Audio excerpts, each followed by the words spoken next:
Joël François Dumont, ravi de vous accueillir ce soir. Merci de votre générosité. Merci par avance de vos lumières autour d'une thématique d'actualité, puisque vous le disiez juste en préambule, c'est demain l'après Merkel, mais vous nous le présentez en avant ce soir, en avant-première ce soir. Donc merci à vous. Très rapidement brossé, je crois que vous êtes journaliste depuis quelques années. Un grand spécialiste des relations internationales de l'Allemagne en particulier et de la politique européenne de sécurité. Vous êtes également un spécialiste de la défense et de la sécurité, ce qui nous intéresse bien sûr en tout premier lieu ce soir. Vous êtes diplômé de l'Institut des études de sécurité de Kiel et vous avez été correspondant à Bruxelles auprès de l'Union européenne et de l'OTAN. Vous êtes également, ou vous l'avez été, grand reporter à France 3 Télévisions et comme on peut le voir derrière vous, vous vivez à Berlin et vous êtes également un analyste et un expert reconnu des questions liées à la politique européenne de sécurité et puis des questions liées bien sûr à nos amis et cousins germains, si j'ose dire, allemands. Donc, je vous laisse la parole. L'idée de ces échanges, c'est comme souvent de vous laisser une quarantaine de minutes, 40-45 minutes, vous exprimer sans trop vous interrompre. Je demande aux personnes ce soir qui nous font la gentillesse d'être là et qui témoignent de l'intérêt de vos futures pérégrinations intellectuelles, de bien vouloir utiliser le chat plutôt que de vous interrompre, sachant que de toute façon, nous aurons le grand bonheur d'avoir 40-45 minutes d'échange à l'issue de votre présentation. À nouveau, grand merci, Joël François, et c'est à vous. Merci Frédéric. Eh bien, bonsoir à toutes et bonsoir à tous. Je vous remercie de l'occasion de me donner d'exprimer ici un point de vue personnel sur l'Allemagne. L'Allemagne est un grand pays que je découvre chaque jour davantage, surtout depuis 5 ans que je réside à Berlin. Alors, je regrette souvent que les Français, sinon sous-estiment, du moins mesurent parfois assez mal toute l'importance de l'apport français dans ce pays, du sud au nord et de l'ouest à l'est, au cours de ces 2 derniers siècles. Comme le capitaine de Gaulle a pu l'écrire en 1924, nos 2 peuples présentent une très grande complémentarité dont nous n'avons pas toujours su user ou bien user. Ce qui nous a fait passer à côté de grandes choses, il nous a valu la guerre de 1870, suivie de 2 guerres mondiales. Il est manifeste que les clichés qui ont toujours fleuri des 2 côtés du Rhin ont contribué à fausser la perception que nous pouvions avoir entre voisins. Et dans les clichés, il y a aussi les mythes, enfin, il y a la réalité des choses et les faits qui, comme vous le savez, savent rester têtus. Un exemple. De manière générale, le peut être plus conscient que nous de nos qualités, de nos forces, de nos atouts et donc aussi de nos faiblesses. Et qu'il y a des qualités, a aussi des défauts.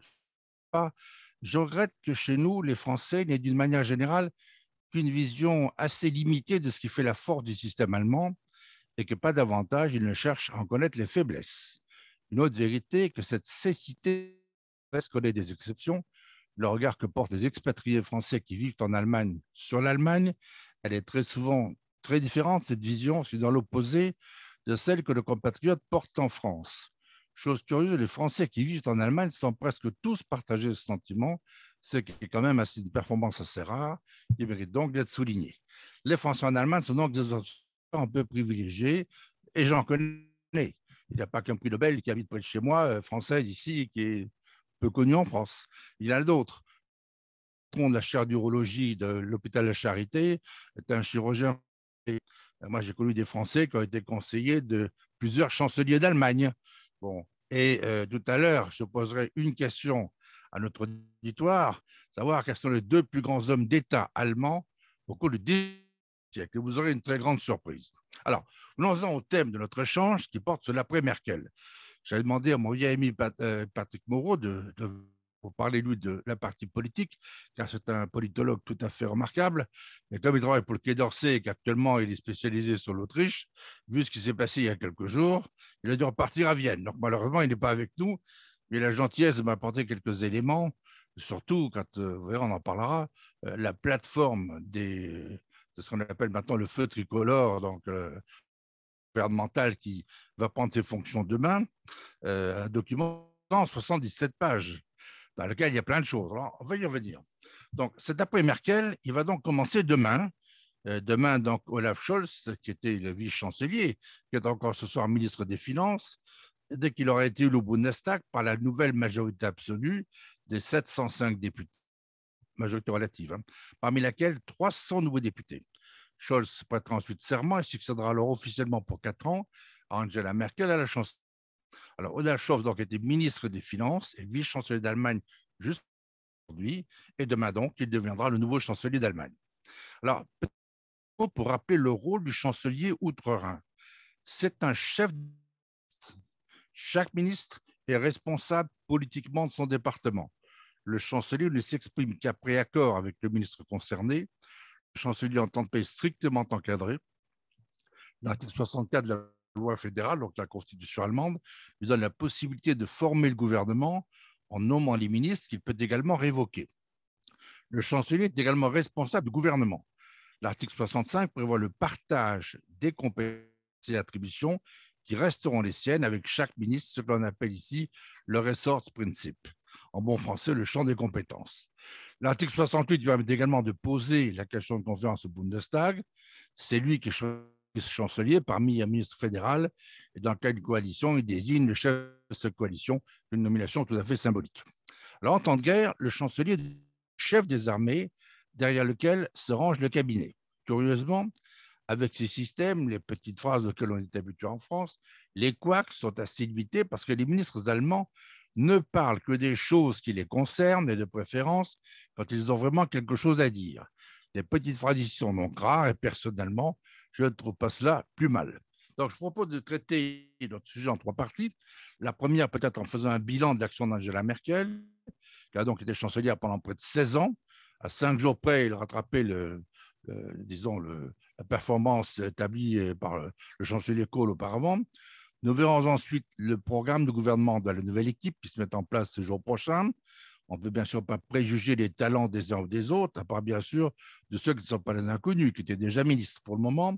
Il va donc se contenter de cette plateforme commune, de la nouvelle coalition tricolore, comme on l'appelle ici, pour découvrir leurs intentions déclarées. Vu la distance qui sépare parfois la coupe et les lèvres, il va donc attendre pour pouvoir juger sur pièce. Enfin, nous parlerons de la Bundeswehr, cette armée parlementaire qui est si mal connue en France. J'ai bien dit une armée parlementaire. Enfin, je me ferai un plaisir de prendre toutes vos questions, sans langue de bois, j'espère, du moins celles pour lesquelles je suis en mesure de répondre. Alors, première partie dans le bilan, je dirais un bilan demi-teinte de Mme Merkel, autrement dit l'immobilisme du commandeur. Pour parler de l'Allemagne au quotidien, les 2 meilleurs journaux de référence français pour moi, c'est Le Monde et Les Échos. Mais quand il y a des analyses ou des éditoriaux, Le Point, L'Opinion, Le Figaro apportent parfois un éclairage pertinent. Sans oublier la presse allemande qui est généralement de grande qualité. Comme la plupart d'entre vous, j'en ai vu passer des articles plus élogieux sur le bilan d'Angela Merkel, beaucoup plus peut-être dans la presse étrangère que dans la presse allemande. J'ai également lu d'autres réservés aux auditoires plus limités, mais de toutes les analyses, celle qui m'a le plus frappé est celle que j'ai pu lire le 29 novembre dernier dans le Figaro sur la plume de Nicolas Bavray. Je pourrais vous l'envoyer. Sur une demi-page, donc, Nicolas Bavray se dit dans le Figaro ceci, notamment après le départ du Royaume-Uni, le cœur de l'intégration du continent réside plus que jamais dans la relation franco-allemande. En apparence, la coalition entre le SPD, les Verts et les libéraux, par Olaf Scholz, est placée sous le signe du pragmatisme et du progrès, semble plus proche des vues françaises sur l'Europe que le gouvernement d'Angela Merkel. Il était de fait grand temps que l'Allemagne se réveille. Angela Merkel a en effet assis son exceptionnelle longévité sur un culte de la stabilité confinant à l'immobilisme. En dehors de ses décisions très contestables de sortie à marche forcée du nucléaire en 2011 et d'ouverture des frontières aux migrants en 2015, elle a prospéré sous la rente des réformes de Gerhard Schröder, auquel a travaillé beaucoup d'ailleurs l'actuel. Il en a de même en Europe, où son leadership s'exerçait par défaut, préférant réagir trop peu et trop tard plutôt qu'anticiper, ce qui se révéla notamment catastrophique au cours de la crise de l'euro. Olaf Scholz a donc été élu, me dit Bavray, pour renouer avec le mouvement. Voilà, je crois que ce qui est dit là est très juste. Je ne suis pas le seul à le penser. Pour tout dire, ce que j'ai lu ou j'entends en France, notamment sur le bilan de Mme Merkel, je suis surpris quand je ne suis pas, pour tout dire, stupéfait. J'ai beau prendre en compte le pire des défauts de nos compatriotes dès lors qu'il s'agit d'étrangers, ce fameux wishful thinking qui fausse notre jugement. Je ne comprends pas cette obstination. Les 2 pages du Figaro de ce matin en sont l'exemple même. Madame Merkel a imposé la CDU aux dernières élections un parti, hein, à la tête de ce parti, quelqu'un dans un parti dont elle ne s'est jamais occupée pendant 16 ans. Un candidat on ne peut plus médiocre et en plus inféodé à Moscou, Armin Laschet, qu'on avait présenté en France comme un francophile militant, en marginalisant Olaf Scholz. La CDU crédité de 42% en janvier et février dernier, qui avait encore en janvier cette voie royale de l'Allemagne pour 3 ou 4 mandats successifs, le SPD a été donné comme moribond, s'est tiré 2 balles dans chaque pied avec un personnage falot, sans aucun charisme qui a conduit son camp à une déroute historique. En vérité, la CDU n'avait aucun candidat, un tant soit peu charismatique, qui avait la carrure d'un homme d'État. Le seul qui aurait pu peut-être les mener à la victoire était sans aucun doute Markus Söder, le Bavarois, mais il s'est trouvé encore au XXIe siècle des Allemands pour s'interroger, pour savoir si raisonnablement on pourrait un jour élire un Bavarois chancelier. C'était aussi sans compter sur la finesse de ceux qui n'appréciaient pas de voir leur champion déserter la Bavière pour s'occuper de l'Allemagne, comme si la Bavière, qui venait de l'élire, n'était pas plus importante que l'Allemagne. Allemand, donc Mme Merkel serait Mouti, cette femme de pouvoir que tout le monde chercherait à imiter. Comme Valérie Pécresse, il y a encore 4 jours, on va se voir remporter des Républicains qui déclarait « Je ferai comme Mme Merkel ». Les bras m'en sont tombés, car je ne suis pas le seul ici à oser dire qu'Angela Merkel a été le fossoyeur de la CDU et de la politique européenne allemande, et qu'il y a des secteurs régaliens dans lesquels elle ne s'est jamais impliquée. Alors, me direz-vous, comment expliquer les sondages réalisés en Allemagne sur Mme Merkel qui donnent 80% de personnes satisfaites? Alors, je vois 2 raisons, peut-être 3 raisons à cela qui expliquent que la bonne impression l'emporte très largement sur la réalité d'un bilan qui est très mitigé. Il y a bien 3 choses pour lesquelles Angela Merkel fait l'unanimité. La première, c'est son honnêteté, tout comme celle de Mme Thatcher qui n'a jamais été prise en faute. La seconde, c'est bien ce même immobilisme qui a garanti à l'Allemagne, dans une période de grande tourmente, cette stabilité qu'outre-Rhin est la première des priorités pour la population. La troisième, c'est ce que cette personne très sobre, très discrète sur sa vie privée, est devenue une personne qui rassure. En cela, Scholz, qui lui succède, a plus bénéficié de cet aspect des choses dans sa gestion de la crise comme ministre des Finances. C'est déjà beaucoup. Je dirais que cette scientifique, intelligente, pragmatique, qui parle russe et anglais, a été une femme politique qui a su, comme une vraie tueuse politique, éliminer tous ceux qui auraient pu être des rivaux potentiels. Un peu comme l'a fait le chancelier Kohl, qui lui a servi de mentor et qu'elle a trahi. Là où son image est la plus mauvaise, c'est paradoxalement dans la partie orientale de l'Allemagne, dans cette ancienne RDA, où elle est arrivée enfant de Hambourg avec ses parents, un père pasteur, qui a préféré venir vivre en RDA communiste que de rester à l'ouest.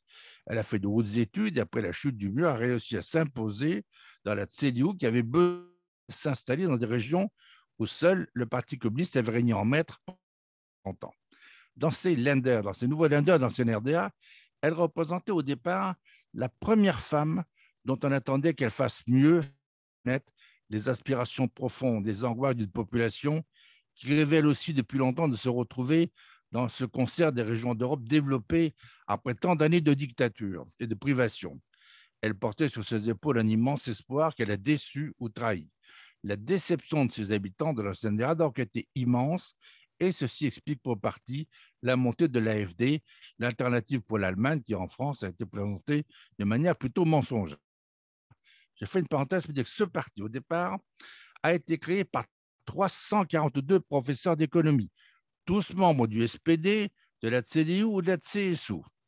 Donc des gens en marge de leur parti se sont sentis trahis en 2015 par Mme Merkel quand elle vanne de l'immigration. Ces gens se sont retrouvés côte à côte parce qu'il y avait une sorte de vide politique, mais il n'y avait rien d'autre entre eux, sinon le fait qu'ils étaient contre cette ouverture des vannes de l'immigration. Ils ont été présentés à tort comme des nervis du nazisme et de l'extrême droite. La vérité, c'est qu'ils n'ont pas su fermer la porte à ces militants forts en gueule venus de l'extrême droite, donc 15% à peu près, qui les ont rejoints avant de s'imposer rapidement dans les médias, parce qu'on n'entendait plus qu'eux. Comme Mme Merkel le répète à l'envi, il n'y a pas d'alternative pour l'Allemagne. Ce parti, un beau jour, se cherchant un nom, a eu l'idée de l'appeler alternative pour l'Allemagne. Il n'y a pas d'alternative pour l'Allemagne, bien si. Maintenant, il y a nous. Avec 100 députés élus, une partie de la presse étrangère n'a pas voulu voir que les 15% des militants d'extrême droite, niant l'énorme majorité de ces déçus qui, sur un mouvement d'humeur, avaient quitté leurs partis respectifs, avant de les retrouver pour beaucoup en 2021. C'est pour ça que l'AfD n'est plus ce qu'elle était. Olaf Scholz, c'était encore il y a 2 jours, donc vice-chancelier et ministre des Finances. L'ancien maire de Hambourg est un homme décidé qui, pour le moment, suscite peut-être curieusement beaucoup plus de respect dans le camp adverse que dans son camp, qui était en pleine déroute et qui l'a conduit malgré cela à une victoire nette. La décomposition du SPD est due aux mêmes raisons qu'en France, ont vu le Parti socialiste agoniser pour avoir préféré le sociétal au social. Scholz au Merkel bis, comme certains ont dit, a été très professionnel. Scholz a su rebondir de façon extraordinaire, avec un pragmatisme absolu, avec l'aide des médias, des réseaux sociaux et même des instituts de sondage. Les Russes, comme l'a dit un patron de la CDU, font moins bien que Scholz. Et puis, Scholz a surtout réussi à faire comprendre à son aile gauche, qui ne l'aime pas et qui le fait dire, qu'il fallait se taire ou perdre et en payer le prix. Pour le moment, elle se tait, et pendant combien de temps, on verra. Alors, que va devenir cette CDU? 2 de ses ministres les plus proches de Mme Merkel, le Thomas Akakak, qui est ministre de la Défense, et son ministre, qui était ministre conseiller à la chancellerie, ont démissionné de leur mandat de député officiellement pour laisser la place aux jeunes. La CDU, en fait, a besoin de se refonder, de se ressourcer, car elle est au bord du délitement. Alors, venons-en maintenant à la deuxième partie, qui est l'accord de gouvernement de cette coalition qu'on appelle ici tricolore. Bon. Le 26 septembre, l'Allemagne a donc élu un nouveau Parlement. En 2 mois, le SPD et le FDP-LV ont élaboré ensemble un accord de coalition en bonne et due forme pour les 4 années à venir. Les sociodémocrates, avec 25,7% des suffrages et 206 sièges, sont arrivés pour la première fois depuis 2005. La CDU a connu un recul historique avec 24,1% et 197 sièges. Les Verts et les libéraux ont, quant à eux, enregistré une hausse de leurs résultats. Le octobre, les 3 partis ont publié, donc on a essayé de travailler ensemble, ont publié un document de 177 pages en allemand, décrivant les grandes orientations politiques de la future coalition feu tricolore, qu'on appelle ici Ampel, sur l'Ampel, c'est le feu rouge. Les dirigeants des 3 partis, Olaf Scholz, SPD, Christian Lindner, FDP, Robert Habeck et Annalena Baerbock pour les Verts, les Grünen, ont donc annoncé leur objectif qui est ambitieux, arriver à un accord fin novembre pour obtenir le vote de confiance autour de la syndicat le 6 décembre. Par moins de 22 équipes de négociation ont élaboré les différentes parties de ce programme qui ont été rendues publiques en attendant d'aplanir les inévitables différends survenus au sein des équipes thématiques. Alors, c'est marqué par un recours très important à l'idée de modernisation et de progrès, comme disait Bavrez, ainsi que par un choix récurrent de prendre l'Europe comme l'échelle pertinente pour l'analyse des défis et leurs solutions. Pour en rendre compte, j'ai conservé le « nous » employé par ces rédacteurs et je préciserai quand il y a un commentaire à ce qui vient d'être dit. Alors, oser le plus de progrès. Commentaire, le titre de l'accord « Oser le plus de progrès » fait clairement référence à la célèbre injonction du chancelier Willy Brandt lors de son discours d'investiture. Nous voulons oser plus de démocratie, qui devint très vite la devise informelle de son mandat entre 1969 et 1974. Une alliance pour la liberté et le développement durable. Tout est dit. En fait, commentaire, dès le sous-titre, on retrouve 3 mots respectivement associés à un des 3 partis. La liberté est une valeur cardinale du Parti libéral-démocrate. L'équité, Gerechtigkeit, est le but de la politique social-démocrate. Et le développement durable, Nachhaltigkeit, représente le cœur du programme des Verts. Alors, avant de s'engager, une déclaration de guerre à la Covid. Eh bien, commentaire, ceci est intervenu dans un contexte politique de fin de loi d'urgence épidémique d'ampleur nationale.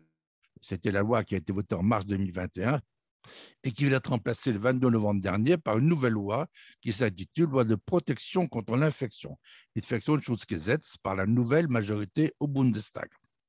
Alors, la crise climatique, bien sûr, n'est pas oubliée. Là, je cite le programme. Car elle met en péril les fondements de notre vie et menace la liberté, la prospérité et la sécurité. L'Allemagne et l'Europe doivent réaffirmer leur force économique face à la concurrence mondiale accrue. Dans la compétition systémique internationale, Il s'agit de défendre résolument nos valeurs avec des partenaires démocratiques. Parallèlement, la numérisation modifie la manière dont nous gérons nos affaires, nous travaillons et communiquons entre nous. Notre société vieillit, devient plus diverse, également réduit les tensions sociales en période de changement rapide et renforcer la confiance dans notre démocratie. Des défis immenses, interdépendants et simultanés qui marqueront le pays et la société pour une longue période.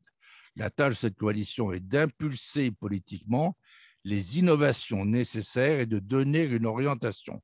Nous voulons ainsi créer une dynamique nouvelle qui répercutera sur l'ensemble de la société. Commentaire, cette politique de modernisation de l'État apparaît à nouveau comme la première solution de la coalition de progrès pour répondre aux défis du temps. Alors, plus de 30 ans après la réunification allemande, nous dit le texte, notre tâche reste d'achever l'unité intérieure sur le plan social et économique. Les conditions de vie dans nos régions, dans les villes et dans les zones rurales ne sont pas identiques, mais elles devraient être équivalentes. De bonnes voies, de bonnes conditions de vie comprennent un logement abordable, un accès rapide à Internet, des soins de santé accessibles et des offres de mobilité durable adaptées à la vie quotidienne. Atteindre les objectifs de l'accord de Paris en matière de protection climatique est pour nous une priorité absolue. Commentaire.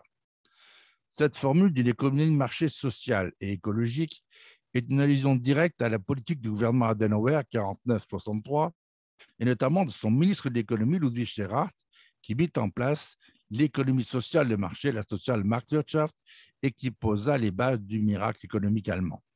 Par ailleurs, l'objectif annoncé d'une sortie complète du charbon en 2030 constitue aussi une victoire tangible pour les Verts, qui ont l'accord de leurs militants, contrairement aux deux autres partenaires de la coalition.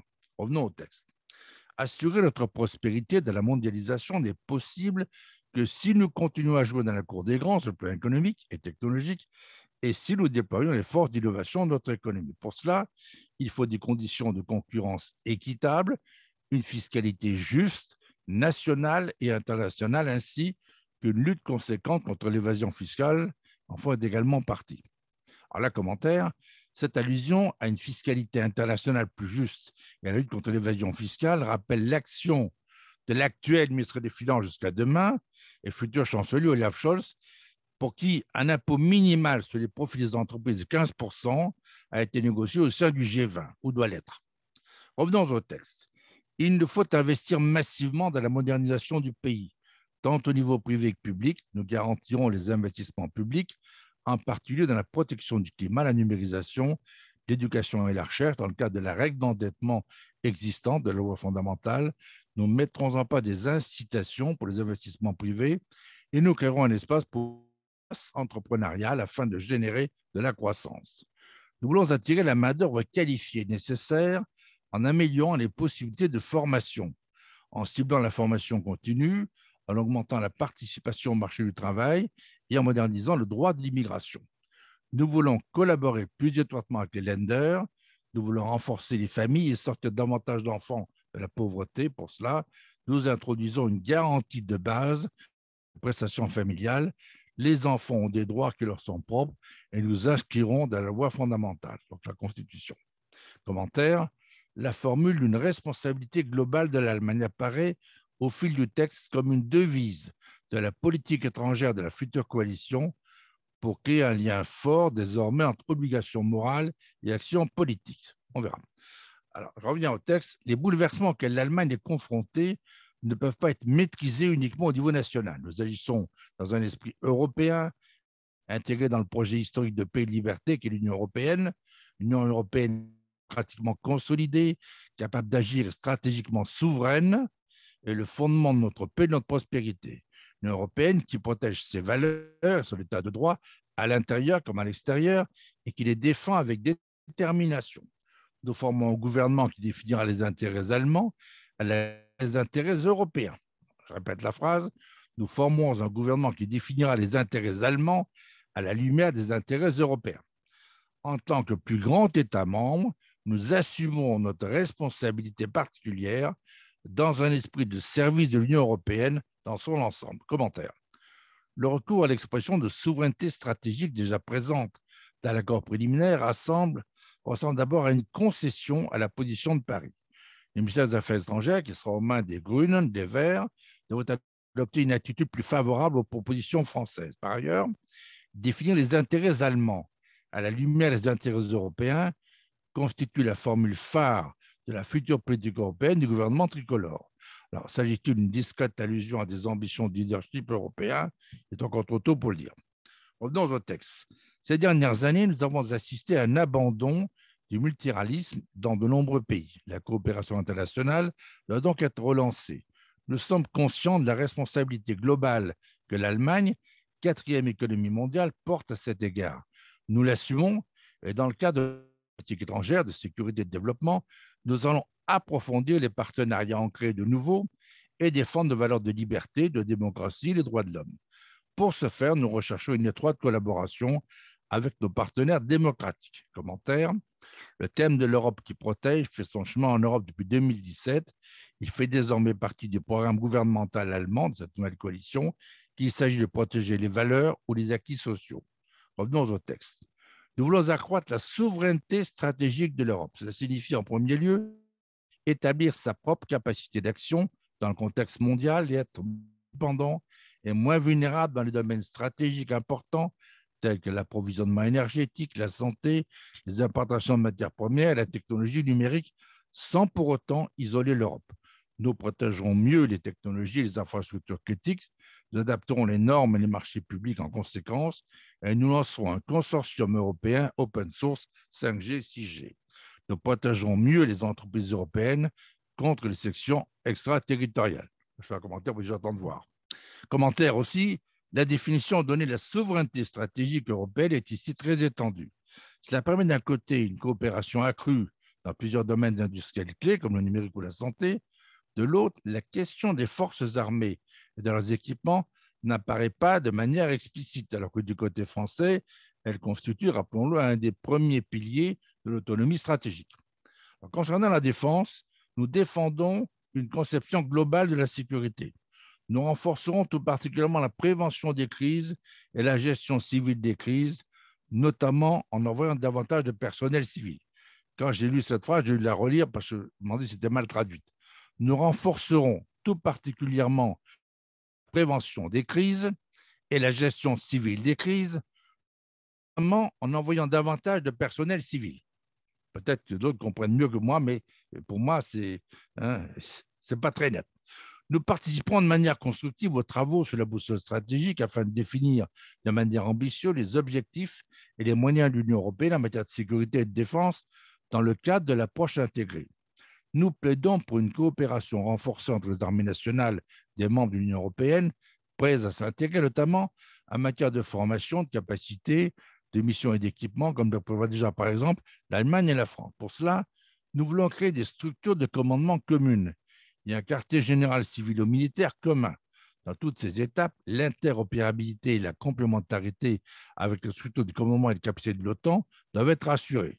Nous intégrons toujours les missions civiles et militaires de l'UE dans un concept politique global qui prend en compte les causes des conflits, prévoit une stratégie de sortie et contrôlée par le Parlement.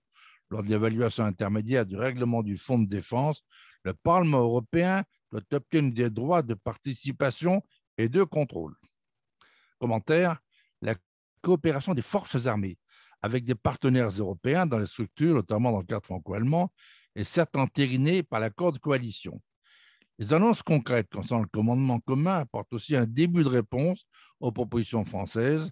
À noter une fois de plus que dans la coopération civilo-militaire, il est très clairement privilégié. Concernant les relations franco-allemandes, je vous commentaire, celles-ci sont abordées de manière concise en se référant aux accords signés et institutions créées durant le mandat précédent, donnant l'impression que le caractère privilégié du couple franco-allemand n'existe que dans l'esprit des Français. La formulation concernant le triangle de Weimar représente par contre une main tendue de l'Allemagne à la Pologne, auquel le texte accorde une importance au moins similaire à celle de son voisin de l'Ouest, c'est-à-dire la France. Cet appel à Varsovie témoigne aussi d'une volonté réelle de ne pas laisser la Pologne s'isoler. Et là, je pourrais ajouter, quand on dit la Pologne, on pourrait penser aux autres pays d'Europe orientale et centrale. Alors, à propos de l'intégration, de la migration et des réfugiés, je reprends le texte initial. Nous souhaitons donner un nouveau départ à la politique d'immigration et d'intégration allemande qui soit à la hauteur d'un pays d'immigration moderne. Pour ce faire, un changement de paradigme sera nécessaire. Nous attacherons donc à une approche de migration à la fois active et structurante, prévoyante et réaliste. Nous réduirons la migration irrégulière et rendrons possible la migration régulière. Nous assumons notre responsabilité humanitaire, les obligations découlant des lois fondamentales, de la Convention de Genève sur les réfugiés, de la Convention européenne des droits de l'homme et du droit européen afin de protéger les réfugiés et de lutter contre les causes qui les poussent à l'exil. Alors, commentaire, cet annonce d'un changement de paradigme est notable dans la mesure où elle vient en réalité prolonger et approfondir, mais certainement pas contester, la dynamique d'ouverture et d'accueil engagée depuis 2015. La description de l'Allemagne comme pays d'immigration moderne vise donc à inscrire dans la durée l'évolution de la décennie passée en ancrant l'idée d'un pays dont l'ouverture aux migrations fait désormais partie intégrante de la culture politique et sociale. Une idée déjà très largement acceptée au sein de l'électorat de la coalition, mais relativement nouvelle à l'échelle de l'histoire de l'Allemagne contemporaine. Pour la première fois en effet de son histoire, l'Allemagne fédérale, le portefeuille des affaires étrangères va revenir à une femme, Annalena Baerbock. Le gouvernement de coalition semble vouloir utiliser ce moment historique pour promouvoir une politique étrangère féministe de promotion systématique des droits des femmes qui s'accompagne d'efforts en vue de la féminisation du personnel diplomatique. À s'ajouter, on le sait depuis ce midi, que les 3 ministres régaliens des Affaires étrangères, de l'Intérieur et de la Défense vont être pour la première fois dirigés par des femmes. Pas pour la Défense, c'était déjà le cas. L'OTAN reste le fondement indispensable de notre sécurité, dit le texte. Nous nous engageons à renforcer l'Alliance atlantique et à partager équitablement les charges. Nous impliquons activement dans le processus de développement d'un nouveau concept stratégique afin de relever les nouveaux défis de l'OTAN. Nous voulons remplir les objectifs de capacité de l'OTAN en étroite concertation avec nos partenaires et investir en conséquence. Nous renforcer la dimension politique de l'OTAN, notamment pour répondre aux tensions existantes au sein de l'Alliance. Tant que les armes nucléaires joueront un rôle dans le concept stratégique de l'OTAN, l'Allemagne a intérêt à participer aux discussions stratégiques et au processus de planification. Dans le contexte de la menace persistante pour la sécurité de l'Allemagne et de l'Europe, nous prenons aussi l'inquiétude de nos partenaires d'Europe centrale et orientale. En partie, nous nous engageons à maintenir un potentiel de dissuasion crédible et nous soutenons les efforts de dialogue de l'Alliance. Nous soutenons les efforts de l'Alliance en matière de désarmement conventionnel et nucléaire et de contrôle des armements. Forçons le pilier européen au sein de l'OTAN. Nous engagerons pour une coopération plus intense entre l'OTAN et l'Union européenne. Commentaire. L'Allemagne s'engage donc à nouveau à respecter les engagements de capacité de l'OTAN, mais ne mentionne toujours pas de chiffres exacts concernant le niveau des dépenses. Alors, le débat interne au SPD concernant un potentiel retrait des armes stratégiques américaines au sol allemand a pu inquiéter les partenaires de l'Allemagne, les États-Unis bien sûr, au sein de l'OTAN. Mais l'accord de coalition dissipe largement ces inquiétudes. La proposition de renforcement du pilier européen de l'OTAN et une coopération inclue avec l'Union européenne apparaissent comme une réponse à la politique française en matière de défense européenne. La défense est la Bundeswehr. La Bundeswehr apporte une contribution essentielle à la protection et à la défense de notre pays ainsi que de nos partenaires alliés. En tant qu'armée parlementaire, elle est soumise au contrôle du Parlement. Outre les missions à l'étranger, dans le cadre de la gestion internationale des crises et des conflits qui se fondent sur le droit international public, en particulier sur les décisions de l'ONU, la défense du pays et de l'Alliance a gagné en importance. Ces deux missions, donc la défense du pays et l'Alliance, doivent être remplies de la même manière par la Bundeswehr. La mission et les tâches de la Bundeswehr doivent donc s'orienter sur les défis stratégiques et les menaces sécuritaires de notre époque. Le profil des capacités de la Bundeswehr va donc en découler. La Bundeswehr doit être de la meilleure manière possible en termes de personnel, de matériel et de financement, conformément à sa mission et à ses tâches. La commentaire. Le texte de l'accord y affirme le régime légal strict des interventions militaires allemandes, mais souligne un retour en force de la mission de défense du territoire et de l'Alliance atlantique et prend acte des regains de tension sur plusieurs des théâtres du continent. Revenons au texte. Les structures de la Bundeswehr doivent être rendues plus efficaces au but d'augmenter la disponibilité opérationnelle. Pour ce faire, soumettons le personnel, le matériel et les finances à un inventaire critique. Le processus de modernisation et de numérisation de la Bundeswehr sera accompagné de manière appropriée par le Parlement. Nos soldats apportent une contribution indispensable à la sécurité internationale. Nous améliorons donc leur équipement ainsi que celui de la Bundeswehr. Nous accélérerons la modernisation de l'infrastructure. Nous orienterons stratégiquement les priorités en matière d'acquisition de la Bundeswehr et modernisons le système d'acquisition à ces structures. Cela concerne également la responsabilité et l'utilisation du matériel. La numérisation, la capacité de commandement et l'interopérabilité revêtent une importance particulière dans le cadre des acquisitions. Nous renforçons la coopération technique en matière d'armement en Europe, notamment par des projets de coopération de grande qualité en tenant compte des technologies clés nationales et en permettant aux petites et moyennes entreprises de participer également à la concurrence. Les remplacements et les systèmes disponibles sur le marché doivent être priorisés lors de l'acquisition afin d'éviter des lacunes capacitaires. Je pense que ceci, vous l'avez bien entendu, donc je ne vais pas le répéter, c'est la première fois que j'entends ça en Allemagne. Au début de la 20e législature, nous achetons un système d'armes pour remplacer l'avion de combat Tornado. Nous suivrons de manière objective et consciencieuse le processus d'acquisition et de certification dans la perspective de la participation nucléaire de l'Allemagne. Commentaire. Alors, le dossier du remplacement des avions d'attaque Tornado représente une priorité pour la Bundeswehr depuis des années. L'engagement, donc, il est pris ici, et donc, fait très rare dans ce texte, il est daté d'une manière assez précise comme une des toutes premières actions concrètes du futur gouvernement. À nouveau, il fait ici allusion de manière explicite à la participation à la dissuasion nucléaire au sein de l'OTAN. Les drones armés peuvent contribuer à la protection des soldats en mission à l'étranger. Réserve de conditions contraignantes et transparentes et en tenant compte des aspects éthiques et des politiques de sécurité, nous autoriserons donc l'armement des drones de la Bundeswehr au cours de cette législature. Lors de leur utilisation, les règles du droit international public s'appliquent. Nous refusons les homicides extralégaux, y compris par des drones. Commentaire. La question de l'acquisition des drones armés par la Bundeswehr a constitué pendant toute la législature précédente un contentieux important au sein du groupe parlementaire social-démocrate. Son inscription dans leur corps indique une victoire sous condition de ses défenseurs au sein de la communauté de défense allemande. Alors, nous voulons faire face aux nouvelles menaces dans le cyberespace, une politique de cybersécurité ambitieuse. La Bundeswehr doit en outre être mise en mesure d'exister avec succès en tant qu'acteur dans le cyberespace et l'espace d'information en association avec d'autres autorités fédérales. Le contrôle parlementaire sur l'utilisation des cybercapacités de la Bundeswehr doit être garanti. Commentaire. L'annonce d'une nouvelle stratégie cyber pour l'armée allemande fait un écho franco-allemand aux orientations données par le chef d'état-major français des armées, Thierry Burkhardt. Dans le domaine de la politique africaine, l'accent est mis sur la coopération européenne avant tout, qui laisse envisager également un rapprochement avec la France. Alors, j'en ai fini pour cette deuxième partie. J'aborde la deuxième et dernière partie. La Bundeswehr, 10 choses qu'il est peut-être bon de rappeler. À la première, de savoir qu'en temps de paix, la Bundeswehr, donc, qui compose des forces armées de la plus fédérale d'Allemagne, air, terre et mer, sont contrôlées par le ministère de la Défense, der Verteidigungsministerium. Le ministre de la Défense est le seul civil qui peut donner des ordres militaires, ce qui assure le primat du politique, c'est le militaire. Le chancelier n'exerce son autorité sur les armées qu'en temps de guerre.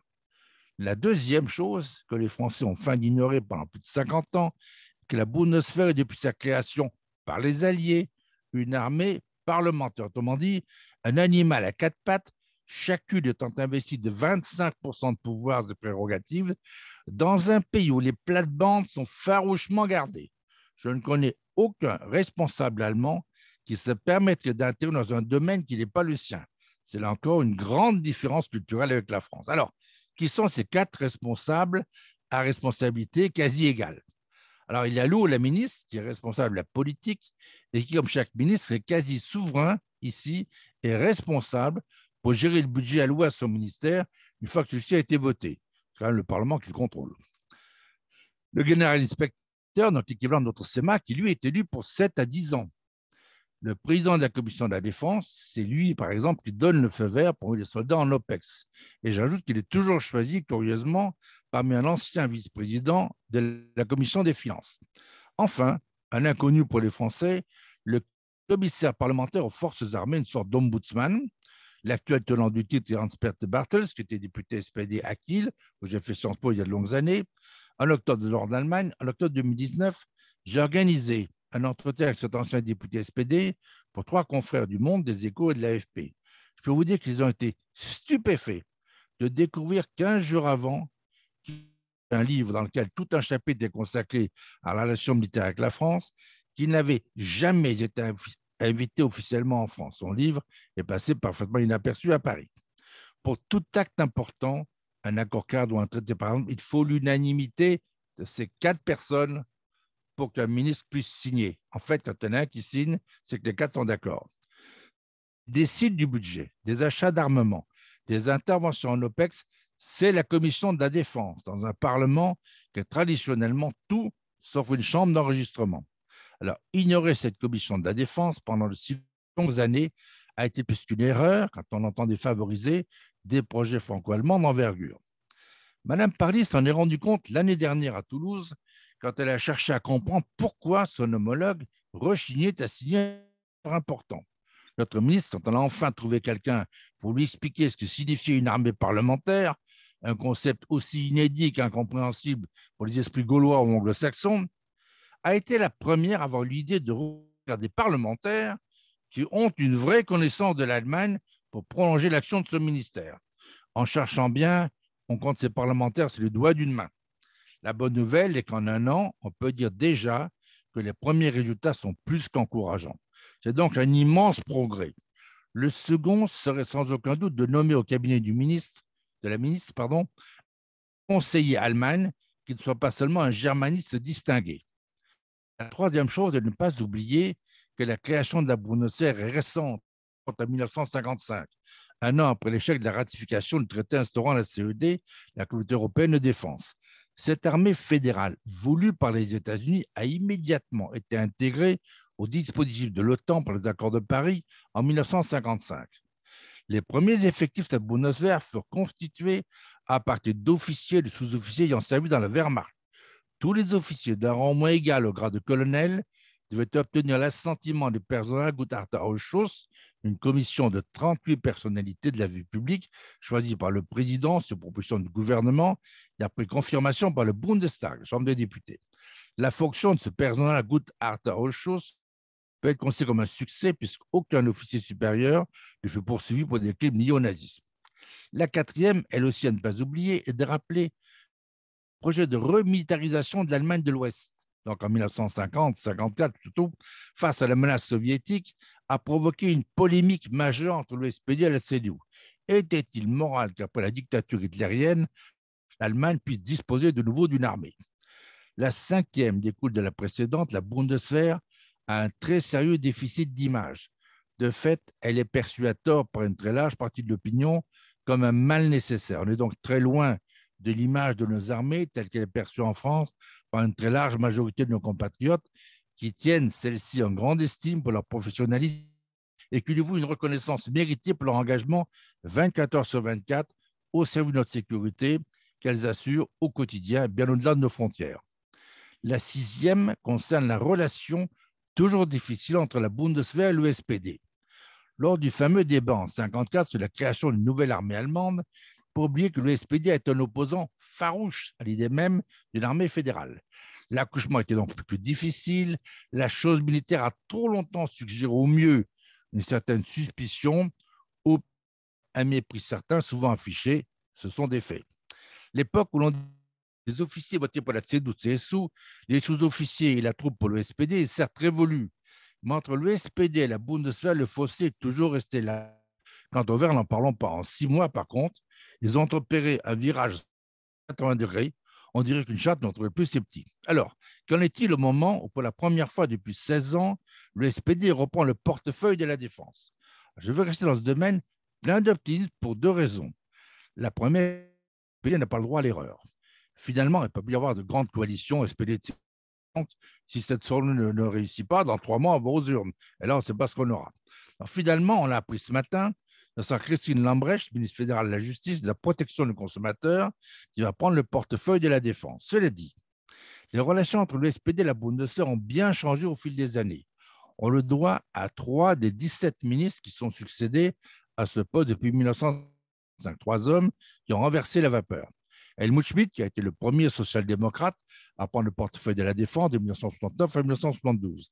La réussite à ce poste de l'ancien lieutenant de la Luftwaffe le conduira jusqu'à la chancellerie. Son successeur de 1972 à 1978, Georg Leber, sera surnommé le père des soldats. Le dernier ministre fédéral de la Défense SPD de 2002 à 2005, j'ai bien connu, à avoir réussi, est Peter Strzok. À son départ, de nombreux militaires de tout grade fondront en larmes. Jamais vu en Allemagne. Souhaitons donc bonne chance au nouveau ou à la nouvelle tenant de cette fonction. À chaque ministre presque a correspondu une nouvelle phase de développement ou de modernisation de la Bundeswehr. Les 3 hommes que je viens de citer resteront l'exemple qui doit inspirer l'action d'Olaf Scholz et de son gouvernement pour s'affirmer pendant ces 4 années dans un domaine aussi régalien que le FDP revendiquait et que le SPD a voulu conserver pour réussir là où la CDU avait ces dernières années échoué. La 7e chose est que depuis cette année, pour la première fois de l'histoire, le budget de la Bundeswehr dépasse celui de nos armées de 4 milliards d'euros, avec près de 49 milliards d'euros en 2021. Quand on sait que l'entretien, la modernisation des forces de frappe nucléaire accapare un bon tiers de notre budget militaire, on se demande bien comment on pourra faire de ce budget, puisqu'ils n'ont pas de force nucléaire, étant entièrement dépendants du parapluie militaire américain. Avec ce chiffre, qui n'a pas manqué d'aiguiser les appétits, vous comprenez mieux maintenant pourquoi l'industrie de défense allemande entend désormais récupérer tout ce qu'elle peut de cette manne. La 8e chose à noter est qu'il y a 2 domaines dans lesquels Angela Merkel a refusé de s'investir pendant ses 16 mandatures. Même pas le minimum syndical. Ce sont les domaines de la sécurité et de la défense. Dans un pays, l'Allemagne, on parle toujours de politique de sécurité, alors qu'en France, on parle plus volontiers de politique de défense. La vérité est que cela n'a pas choqué grand monde ici. Il faut attendre mai 2021 pour que les experts de la CDU unanime le regrettent amèrement et que la Fondation des Verts sorte même un document implorant les Américains de conserver leurs armes nucléaires sur le sol allemand. Voilà. La 9e chose est de tenter d'évaluer les chances de développer une coopération franco-allemande dans le domaine militaire. Alors, sont-elles meilleures ou moins grandes sous l'ère Scholz, sous l'ère Merkel? À mon avis, oui, mais à 2 conditions. Que l'on cesse à la fois de parler de couple franco-allemand, auquel seuls les Français croient encore, et que l'on cesse de vanter les mérites de l'Europe de la défense, perçue, et pas seulement ici, comme un concept français qui insupporte la plupart de nos voisins qui demandent qu'à entendre parler de la défense de l'Europe, même si très peu d'entre eux sont sérieux sur le sujet. Enfin, la 10e chose, j'ai terminé, last but not least, un ours peut traîner des boulets au... C'est le cas de la République fédérale qui est ligotée par les traités secrets qu'elle a avec Washington. Ceci explique pourquoi l'Allemagne, depuis longtemps, n'est pas entièrement maître de sa souveraineté. Sous Schröder, elle a bien essayé de s'en affranchir.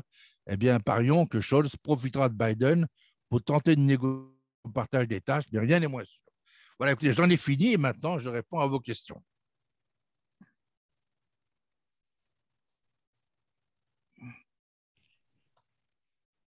Bien, merci beaucoup, Joël François, pour cette présentation à la fois brillante, renseignée et menée tambour battant. Il y a pas mal de questions déjà dans le chat. Alors, vous parliez de nucléaire, mais de défense nucléaire, et il y a également pas mal d'informations, de questions qui vous sont adressées concernant l'abandon du nucléaire comme énergie en Allemagne. Donc, je vais peut-être laisser Bruno Leray qui voulait vous poser cette question, ainsi que Jean-Marc Rostagnol, vous les poser directement, parce que de mon point de vue, en tout cas, elles sont intéressantes. Volontiers. Bruno et Jean-Marc, est-ce que vous pouvez... Oui, voilà. Bruno, je vous en prie.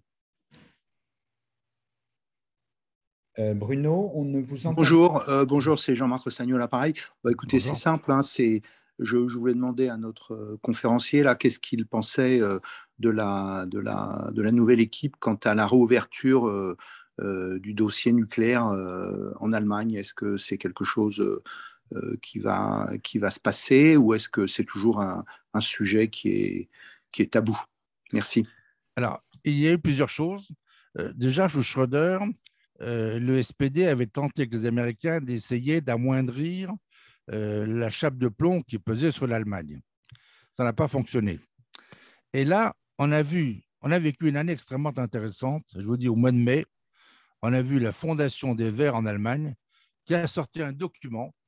Le jour même, 2 généraux de l'IHLN allemand, la BAX, en uniforme, sont allés tout de suite à cette fondation pour dire on signe, et ils n'étaient pas les seuls. Alors, enfin, des généraux en uniforme d'active allant signer une pétition ou un document pareil dans lequel tout y était. On demandait, on suppliait nos amis américains de garder leurs avions avec leurs armes nucléaires en Allemagne, venant des Verts. Les Verts. Il faut savoir qu'il y a les Verts en Allemagne, il y a les Verts fédéraux, il y a les Verts régionaux, il y a les Verts berlinois. Ce n'est pas tous les mêmes.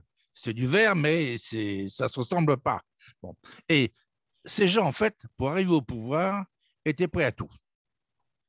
On le voit dans le... Par contre, chose étonnante, on a vu Washington, quand on dit Washington, on imagine aussi ses services, soutenir intensément dans cette campagne la candidate verte et le parti des Verts. On a vu Moscou soutenir, mais d'une manière monstrueuse, M. Lachette, sur lequel ils avaient tellement investi. Et puis on a vu aussi l'absence des réactions de Mme Merkel. Donc quand on en revient au nucléaire, les Allemands, eux, ont des avions qui peuvent porter des armes nucléaires américaines, la clé reste américaine, mais cet avion, c'est le Tornado. Et comme par hasard, pour porter des bombes nucléaires américaines, il faut un avion américain. À moins qu'on puisse se demander si d'autres avions, suivez mon regard, ne pourraient pas peut-être aussi porter ces armes. Vous voyez, on peut se poser la question.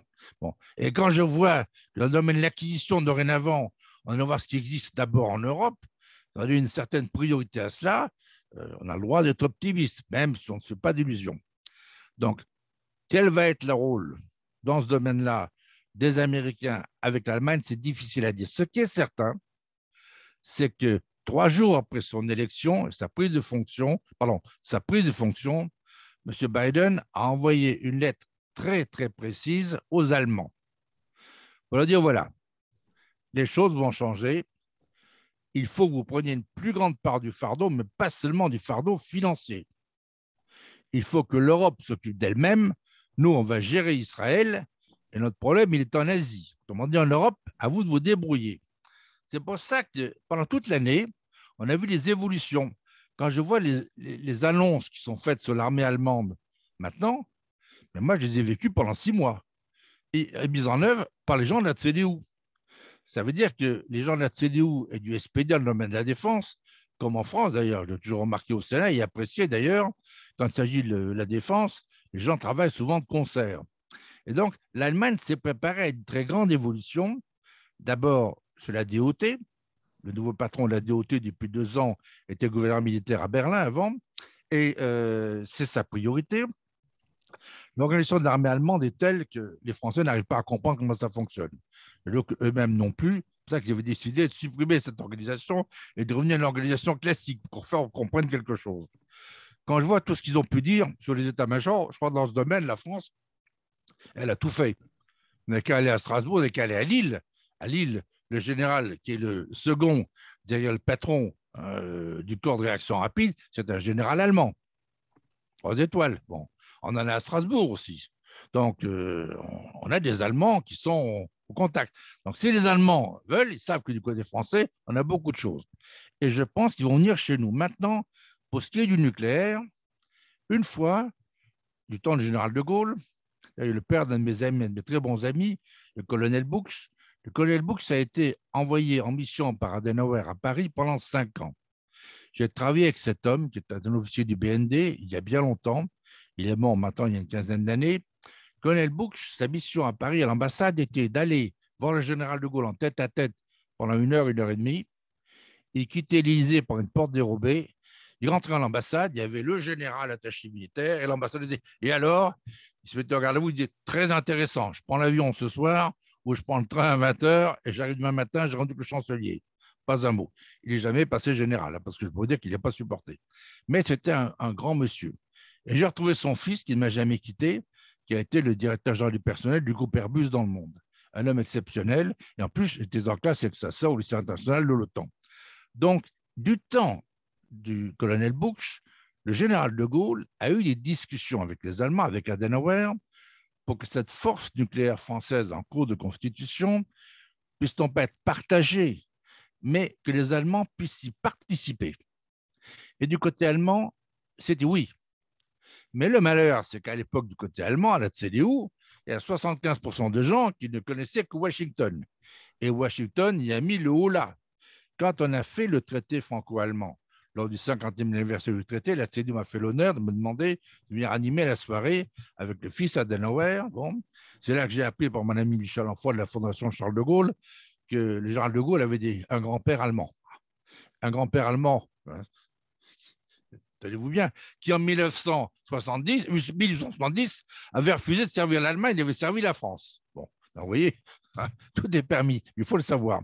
Et donc, de ce côté-là, les Allemands aimeraient bien, d'un côté, se débarrasser des armes nucléaires sur le sol allemand, mais ils se disent très bien qu'avec les Russes, sans armes nucléaires, sans relais quelque part en Europe, la menace est trop grande. On ne peut pas prendre de risques. Donc, ils sont tentés par peut-être, non pas une renégociation, mais peut-être plus une participation. Pour le moment, on n'en sait rien. Mais je vous dis, puisque ces gens veulent nous surprendre, eh bien, nous demandons qu'à être surpris. Il ne faut pas oublier non plus que l'Allemagne de l'Est, avec ses avions, en plus j'étais militaire à Berlin à l'époque, ça s'est passé, a elle aussi eu des avions qui portaient les armes nucléaires russes, sous clé soviétique naturellement bien gardée. Voilà. Donc, c'est un vieux problème, et c'est un problème. Et en plus, comme la question était très bien posée, on peut se demander pourquoi dans le domaine du nucléaire militaire, ils sont comme ça. Dans le domaine nucléaire civil, ils ont adopté une politique qui est désastreuse pour l'Allemagne. Quand vous regardez les paysages allemands qui sont défigurés par ces tas comment dirais-je, d'hélices qui tournent ou qui ne tournent pas, d'ailleurs, il n'y a pas un problème de vent. Bon, je dis franchement, on ne sait pas où ils vont. Et l'énergie ici à Berlin, l'électricité est 2 fois plus chère qu'en France. Bon, donc je ne pense pas qu'en France, le nucléaire, c'est reconnu par la population comme quelque chose de particulièrement dangereux, parce que les Français ont une excellence dans ce domaine. Et le nucléaire, à mon avis, en Allemagne, il faudrait bien qu'on en reparle.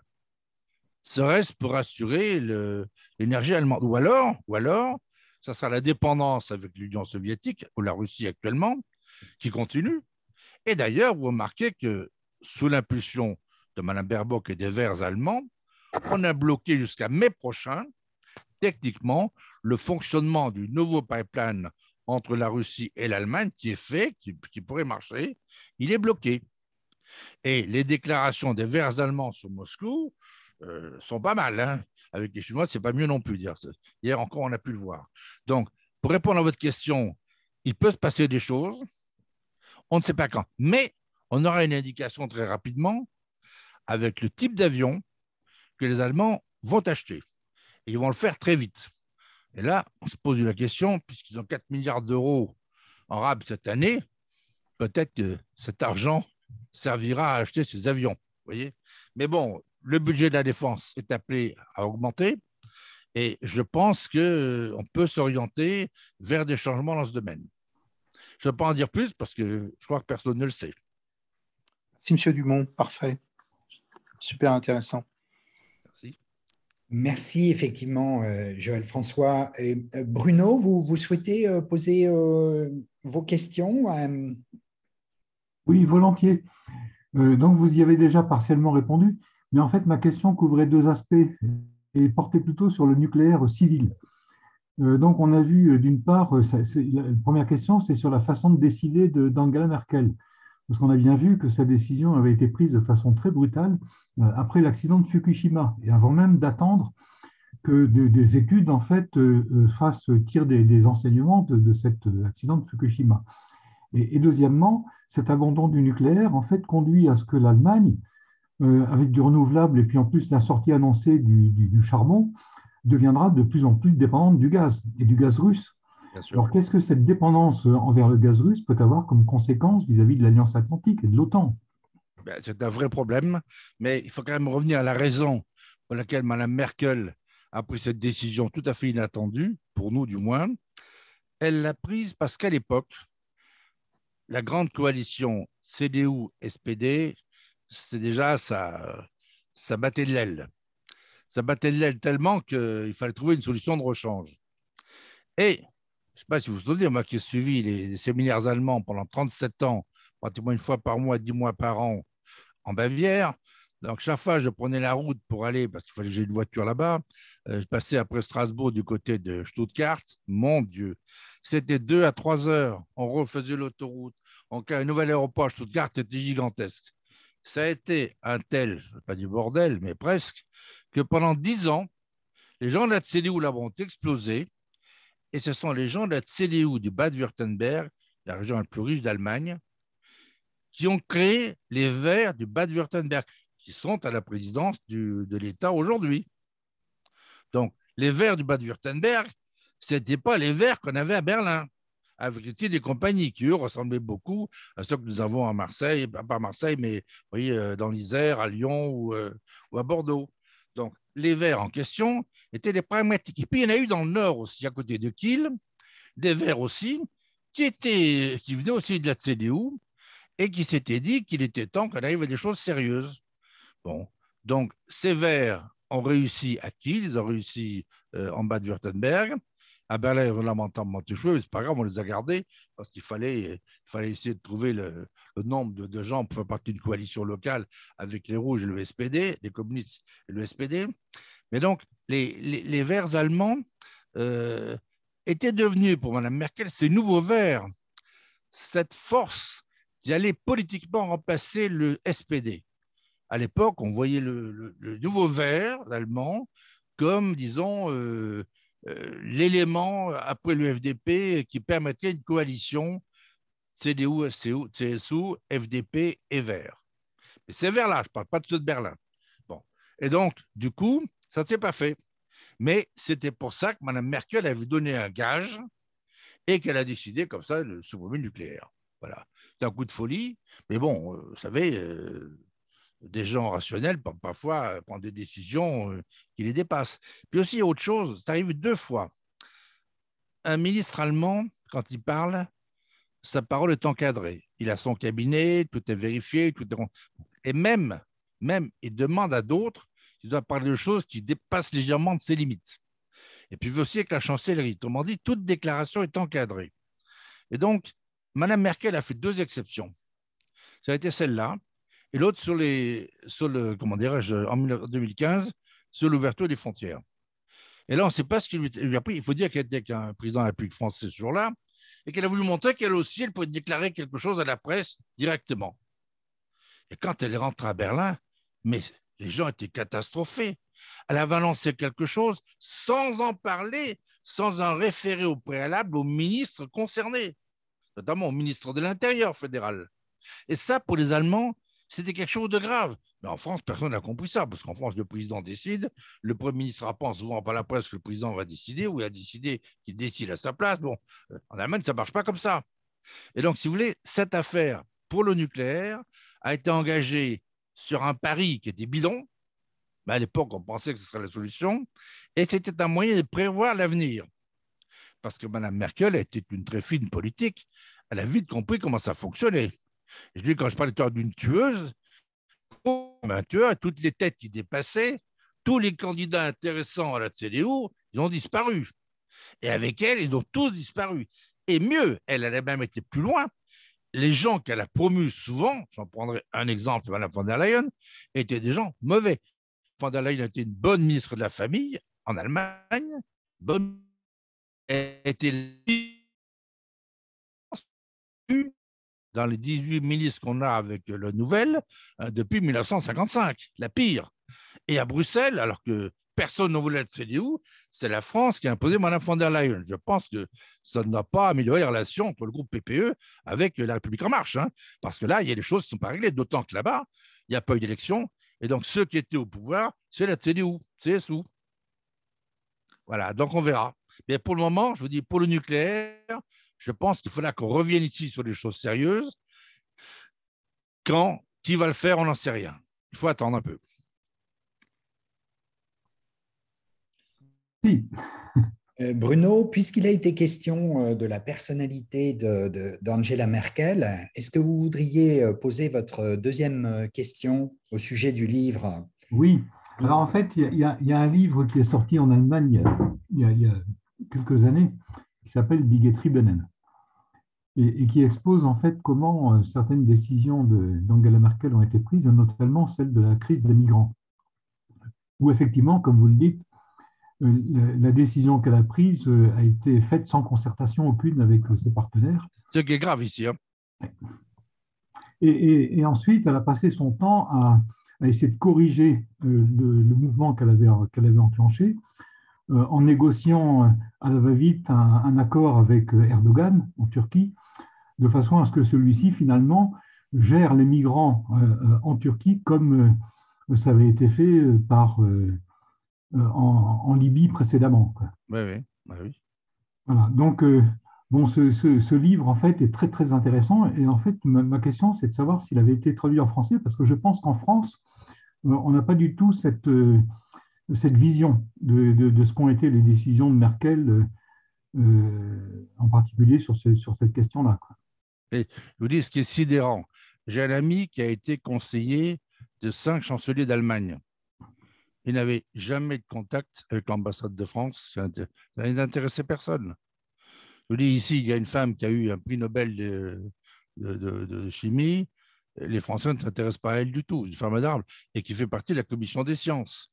J'étais il y a quelques jours avec un professeur agrégé de la Sorbonne qui a été pendant 30 ans professeur à l'Université libre de Berlin.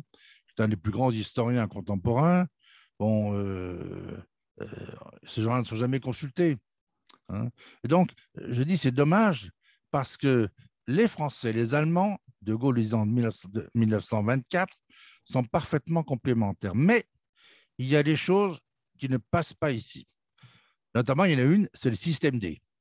Les Allemands ont horreur de l'improvisation. Et cette année, ça a été, comme on disait en Angleterre, l'anus horribilis, parce qu'on ne savait pas où on allait. Et les nouvelles changeaient tous les jours. C'est jamais vu en Allemagne. On sait 6 mois à l'avance ce qui se passe.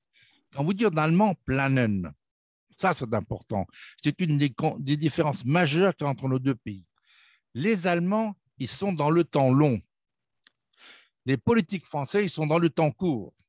Il ne faut pas oublier quand même que la guerre de 1870, les Français avaient eu 4 ans pour être bien informés, pour s'y préparer.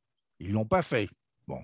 Et après, 2 ans après, dans 1972, ils se sont dit qu'il fallait peut-être créer une unité de renseignement. Ça peut toujours servir. En 1914, la guerre de 1914, il faut voir de quand elle date. Elle est la suite de la guerre de 1870, qui a eu 14 faux départs, et le moment où ça a vraiment failli éclater, c'est 1895. Moi, j'ai ici un magnifique livre sur l'Allemagne des éditions Larousse, mon père m'avait offert, d'un professeur agrégé français qui était venu 1 an en Allemagne, qui a été partout, qui a écrit un livre magnifique, et sa conclusion est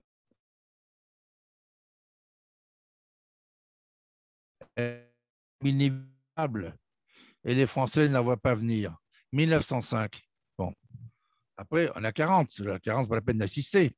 Hein. Mais là encore, en France, le wishful thinking, c'est-à-dire qu'on veut voir les autres comme on veut qu'ils soient. Je suis en travaillant dans ce pays. Quand vous venez en France avec des idées, ne sont pas iconoclastes, mais vous dites ce que vous êtes venu chercher. Alors, les gens qui vous connaissent disent, bon, tu gardes pour toi, parce qu'ici, il y en a d'autres qui ne veulent surtout pas vous entendre, parce que ce n'est pas ce qu'ils veulent entendre. Autrement dit, à Paris, et pas seulement à Paris, c'était déjà comme ça, c'est les Égyptiens, eh bien, du temps de Cléopâtre, vous arrivez avec la nouvelle qui plaît, vous ferez carrière. Et ceux qui ont malheureusement fait ce travail pour informer notre pays, ils n'ont jamais été au-delà de colonel. Hein. Et pendant plus d'un siècle. Donc, d'avoir un jugement qui n'est pas le vrai jugement de la situation. On ne peut pas se mettre à la place des autres. Et il faut se mettre à la place des autres. Les Américains ne sont pas meilleurs, ils ont une connaissance statique de l'étranger. Nous, on n'est pas statique, mais on veut considérer qu'ils sont comme nous, qu'ils font comme nous. Hein.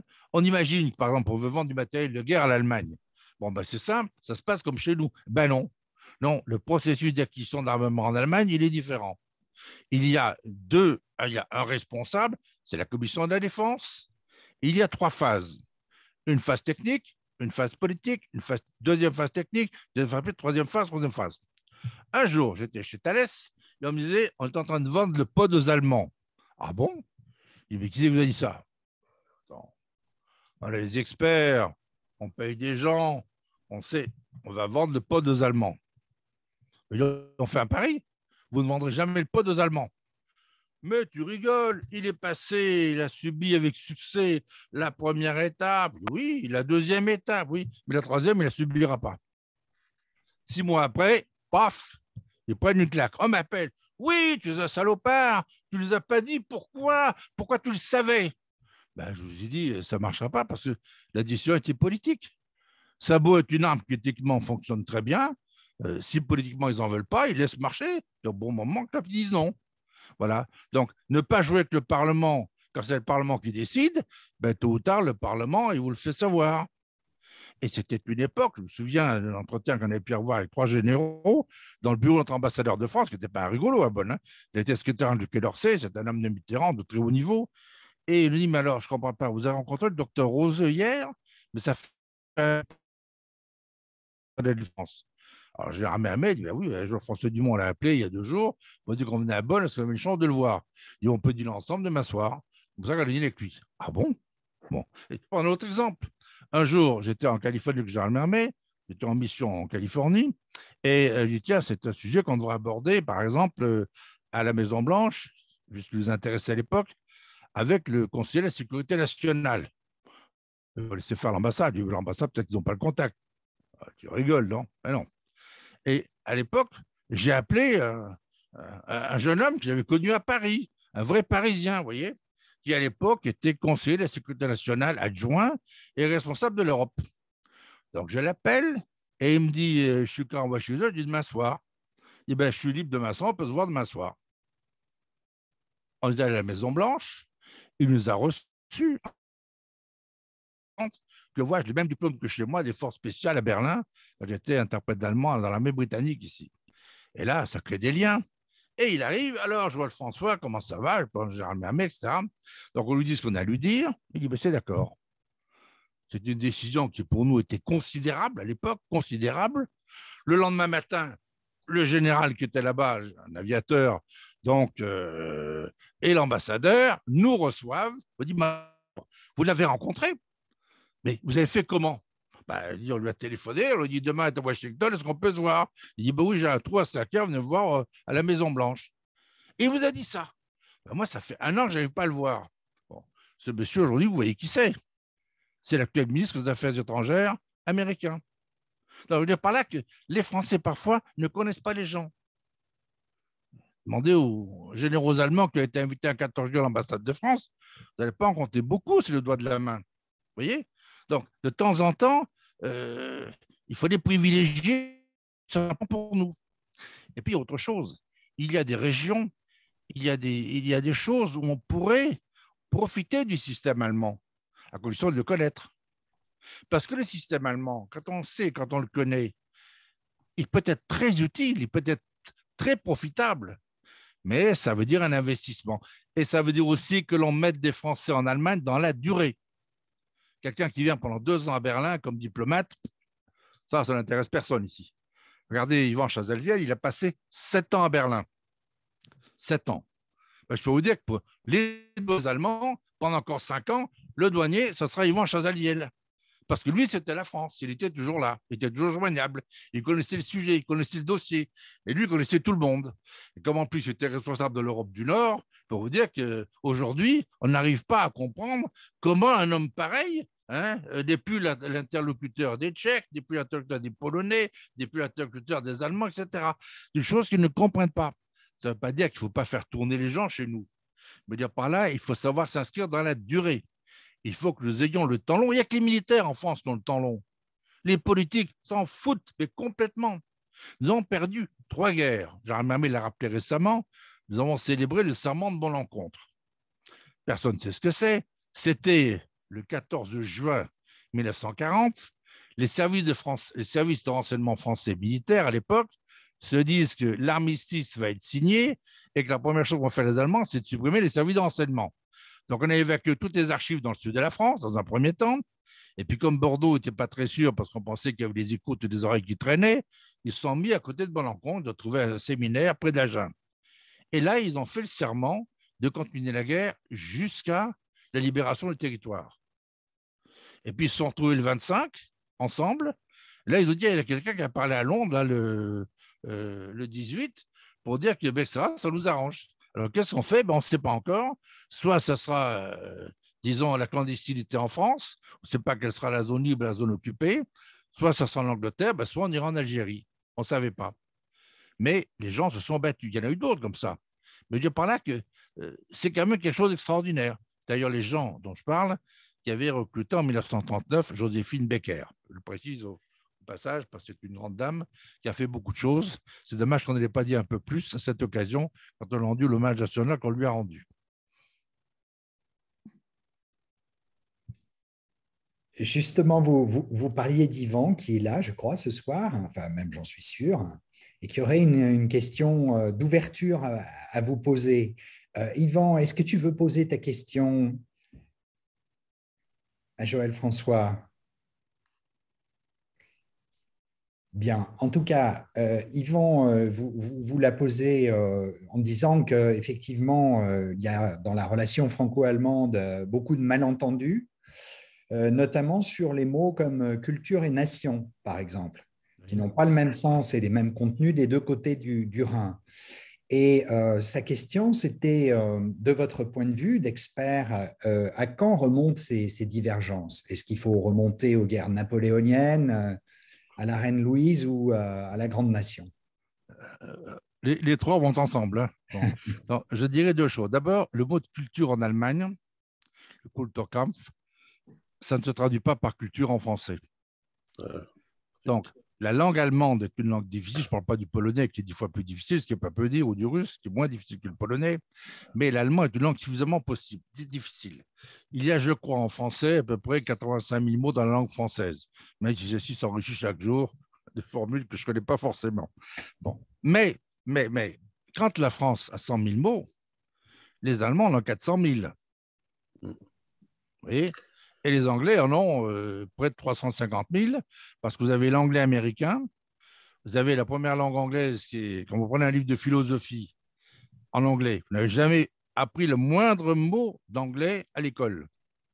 Vous prenez un livre de philosophie anglais, vous êtes pratiquement capable de le traduire, parce que c'est du latin. Donc vous trouvez du français pratiquement avec à l'anglaise. Bon, évidemment, vous finissez par comprendre, vous vous trompez un petit peu, mais vous arrivez à comprendre. Puis après, il y a l'anglais anglais, il y a l'anglais américain, et là, on a d'autres langues. Et l'allemand est une langue qui est difficile. Et la construction allemande n'est pas la même. Quand on écrit un texte en français, le même texte, pour avoir la même efficacité, n'est pas forcément le même en allemand. Et je peux vous garantir qu'en anglais, ce n'est pas le cas. Donc, je réponds à ça en disant aussi qu'en Angleterre, le patron des services de renseignement, on l'appelle Monsieur A4. C'est un diplomate qui a son bureau 10 Downing Street. Et toutes les notes ne dépassent jamais, comme à l'époque Pompidou, une page. La différence, c'est qu'en bas, il y a le nom qu'on appelle la bouche du cheval, donc la source, pour que cette personne puisse l'appeler. Et il y a un représentant des services anglais dans chaque cabinet de chaque ministre. Bon. Donc en Allemagne, la relation avec la culture, la relation avec le renseignement ici n'a rien à voir avec le renseignement en France. D'abord, les effectifs, quand en France il y a 3 000 personnes, il y en a 10 000 ici. Il y a 2 services. Bon, vous voyez, bon. En plus, il y a 15 services régionaux pour le service, l'équivalent des DCRI. Bon. Et comme je disais un jour M. Squarcini, quand il était le patron de la DCRI, mais je ne comprends pas. Moi, je travaille tous les mois avec les directeurs régionaux des services. Le spécialiste allemand du terrorisme, il est à Stuttgart. Le spécialiste allemand de la Chine, il est à Hambourg. Le spécialiste du KGB, il est à Berlin. Le spécialiste, pour tous, ils ne sont pas à Cologne. Et nous, à Cologne, on avait l'immeuble international, c'est-à-dire un étage, sur les 7 immeubles régionaux. Et là, on faisait des échanges, on faisait un dîner annuel. Mais à Cologne, le service qui s'occupait de la relation internationale, on lui donnait en région ce qu'on lui bien lui donner. Et ce que voulaient les Allemands, c'était le contact direct avec la DST à Bordeaux, avec la DST à Nice, avec la DST à Strasbourg. Et ça, Paris ne l'a jamais voulu. Et donc, on s'est privé comme ça de plein de choses. De plein de choses. Voilà. Ça ne veut pas dire que ça ne passait pas par d'autres voies. Mais c'est une. Donc, le renseignement en Allemagne, la culture en Allemagne, alors, pour l'histoire, je le vois tous les jours à Berlin. Je le vis, en étant dans la rue. D'ailleurs, autour de chez moi, je vous disais, tous ces immeubles qui ont été refaits, ça a été payé avec ce que la France a dû payer comme dommage de guerre après la guerre de 70. Et en fait, le vrai drame, je suis allé, j'ai armé il y a 2 ans, à Slavkov. Slavkov, c'est Austerlitz. J'ai été stupéfait. D'abord, c'est le petit hôtel. J'ai dû payer 25 € pour la nuit. J'ai très bien logé, très, très magnifique. Et c'est là que j'ai eu la meilleure liaison Internet que j'ai jamais eue, même au Japon. Extraordinaire. Je n'ai pas compris comment, mais c'est comme ça. Et à Slavkov, on voit ce qu'a été Austerlitz. Mais quand on étudie après un peu Austerlitz, on se rend compte d'une chose. Napoléon a été très astucieux. Il a gagné, mais gagner une bataille, c'est une chose, mais savoir profiter d'une victoire, c'en est une autre. Et il a été grandiose avec l'Autriche. Il a dit à l'empereur d'Autriche, je vous libère à une condition. Donnez votre parole, vous n'attaquez plus la France. C'est d'accord. Et l'autre lui a dit, au fait, les Anglais nous ont payé pour qu'on fasse cette guerre et on ne les a jamais vus. Bon. Et puis, etc. Donc, avec l'Autriche, on avait réglé le problème. Avec les Russes, ça s'est très bien passé aussi. C'était en 1805, un 2 décembre. C'était l'entretien que j'ai eu avec ce professeur justement là-dessus. Et un an plus tard, le 14 octobre, je crois, 1806, donc on a eu la bataille d'Iéna et d'Arwestadt, qui est à côté. Et à Iéna, la France a mis une déculottée à la Prusse et a surtout humilié la Prusse. La Prusse, pendant 50 ans, était la première armée d'Europe. Et là, elle est partie en lambeaux, mais il n'y a pas eu que ça. Et donc, il y a eu des gestes. Napoléon a élevé la Bavière en un royaume. Bon, c'était un premier geste qui ne leur a pas plu. Après, on avait entre-temps séparé l'Autriche de la Bavière. Et en Bavière, je peux vous dire que les Français s'y sentaient très bien. Bon. Et puis à Berlin, alors qu'à Berlin, on parlait français, qu'à la cour, vous allez aujourd'hui dans les châteaux à Berlin, que ce soit à Potsdam ou à Berlin, tous les livres dans les bibliothèques sont écrits en langue française. On parlait le français à la cour. Bon. La France était vraiment un ami, un allié traditionnel. Les portraits de Napoléon, il n'y en a jamais autant eu que dans les musées de Berlin. Bon. Et donc, on a humilié la Prusse et on l'a fait gratuitement. Eh bien, on l'a payé. En 1840, déjà, la Prusse a cherché à refaire la guerre avec la France. Elle n'a pas réussi. Mais elle a réussi en 1870. Et en 1870, qu'est-ce qui s'est passé? Eh bien, on a perdu, à nous, notre empire, et eux, ils ont fait le leur. Et ils l'ont fait au château de Versailles. Donc, les humiliations se sont succédées. Et puis, il y a eu les ressentiments derrière. Et puis, ça a duré. Et puis, la première guerre est arrivée, puis il y a eu la deuxième guerre derrière. Voilà. Donc, ce qui s'est passé, nous avons humilié la Prusse en 1806, nous l'avons payé longtemps. À la fin, la Prusse l'a quand même payé parce qu'elle a failli être rayée de la carte. Et puis, le système militaire prussien a disparu. C'est pour ça que la Bundeswehr actuellement est à garder en chien de faïence, parce que remettre une société militarisée comme celle qu'on a eu le temps de la Prusse, personne n'en veut en Allemagne. Et ailleurs non plus. Quand il y a eu le pont aérien sur Berlin, j'ai fait un jour un article pour la revue de la SAF là-dessus, et on découvre des choses étonnantes. À l'époque, on n'avait pas l'avion de transport. On fabriquait quelques jours, vous savez, cet avion, quand il y a du vent, Georges Herbert m'a dit, il était parti d'Aix-en-Provence pour aller sur Alger. Et il s'est retrouvé à Naples. Bon, enfin à Naples, mais enfin à côté de Naples. Bon, donc manifestement, il savait quand même, il devait une carte, mais il y avait un problème. Et la Juste était fabriquée près de Paris. Et Air France avait hérité de tous ces avions. Alors nous, on n'avait pas d'avion de transport, parce que pendant longtemps, la France n'avait pas d'avion de transport. Ça a été très longtemps. Ça a changé il y a quelques années. C'est pas vieux. Et donc, ces avions de transport, lorsqu'il y a eu le pont aérien à Berlin, on n'en avait pas. Et en plus, il n'y avait pas de radio. Donc, les gens naviguaient à vue. Alors, quand il y a du brouillard en hiver, dans des couloirs aériens, avec les Russes qui tiraient sur tout ce qui dépassait de 3 cm dans le couloir aérien, passer avec des Juifs, il fallait quand même le faire. Hein. Un jour, un gendarme, j'ai eu des rapports qui disaient attendez, là, on est en Allemagne de l'Est, même plus à Berlin, dans l'Allemagne de l'Est. Ah bon, t'es sûr? Oui, oui, tourne. C'est à ta gauche, je crois. T'es sûr? Je pense, voilà. C'est comme ça. Donc, on a demandé aux Français d'arrêter les vols dans les couloirs aériens. Et cela étant, les Français, ils ont joué le plus grand rôle qui soit à Berlin, alors qu'il n'y a pas d'avion de transport. Parce qu'on avait un homme d'exception qui était le général Ganval, parce que nous avons créé sur Tegel un aéroport, une piste qui a été la plus longue d'Europe à l'époque pratiquement, et qui a été faite par la population, les hommes, les femmes et les enfants, qui étaient payés, des enfants de 16 ans, je veux dire, bon, qui ont été payés par la France, qui ont travaillé jour et nuit. Et cette piste, avec un nouveau radar américain, a permis non seulement de juguler le trafic, de faire en sorte que ce pont aérien puisse fonctionner toutes les 30 secondes. Il y avait un avion qui se posait ou qui atterrissait ou qui partait. On a réussi quelque chose d'extraordinaire. Et ça, c'est la fin. Et quand Ganval est parti de Berlin, la population allemande l'a suivi jusqu'à l'aéroport et il pleurait. Et quand vous êtes à Berlin, vous voyez un pont Ganval. Je vais souvent manger dans ce quartier Napoléon, il s'appelle Julius Leber, du nom d'un résistant, un des rares grands résistants politiques allemands, qui est né où? À Bissheim, en Alsace. Bon. Et cet homme, sa mère a refusé en 1940 de venir s'installer en Allemagne, même avant. Et le fils a été d'ailleurs le premier en 1934 à connaître le camp de concentration, qui deviendra le célèbre camp des femmes après en Allemagne. Bon. Et donc, il est mort pendu au croc de boucher. Donc, nous avons eu des occasions avec l'Allemagne considérables. Ça veut dire qu'il faut connaître l'histoire, il ne faut pas humilier les gens, il faut connaître leurs différences, il faut éventuellement parler leur langue, il faut avoir des gens ici qui sont installés dans la durée. Voilà. Et à partir de là, quand les gens vous connaissent et qui vous estiment, vous obtenez ce que personne n'obtient. Souvent, j'entends à Paris, j'apporte une information intéressante. Mais tu as eu ça comment? Ah ben voilà. Toujours la question française, tu as eu ça comment? J'ai un ami qui me l'a donné. Enfin, tu te rends compte? Nous, on n'est pas au courant. Vous n'êtes pas au courant, pas au courant. Vous êtes où, vous? Hein, ici ou là, vous n'êtes peut-être pas là où vous devrez être. C'est comme ça. Et puis, il y a les gens qui ne voulaient pas leur dire. Puis, ils n'ont pas de contact.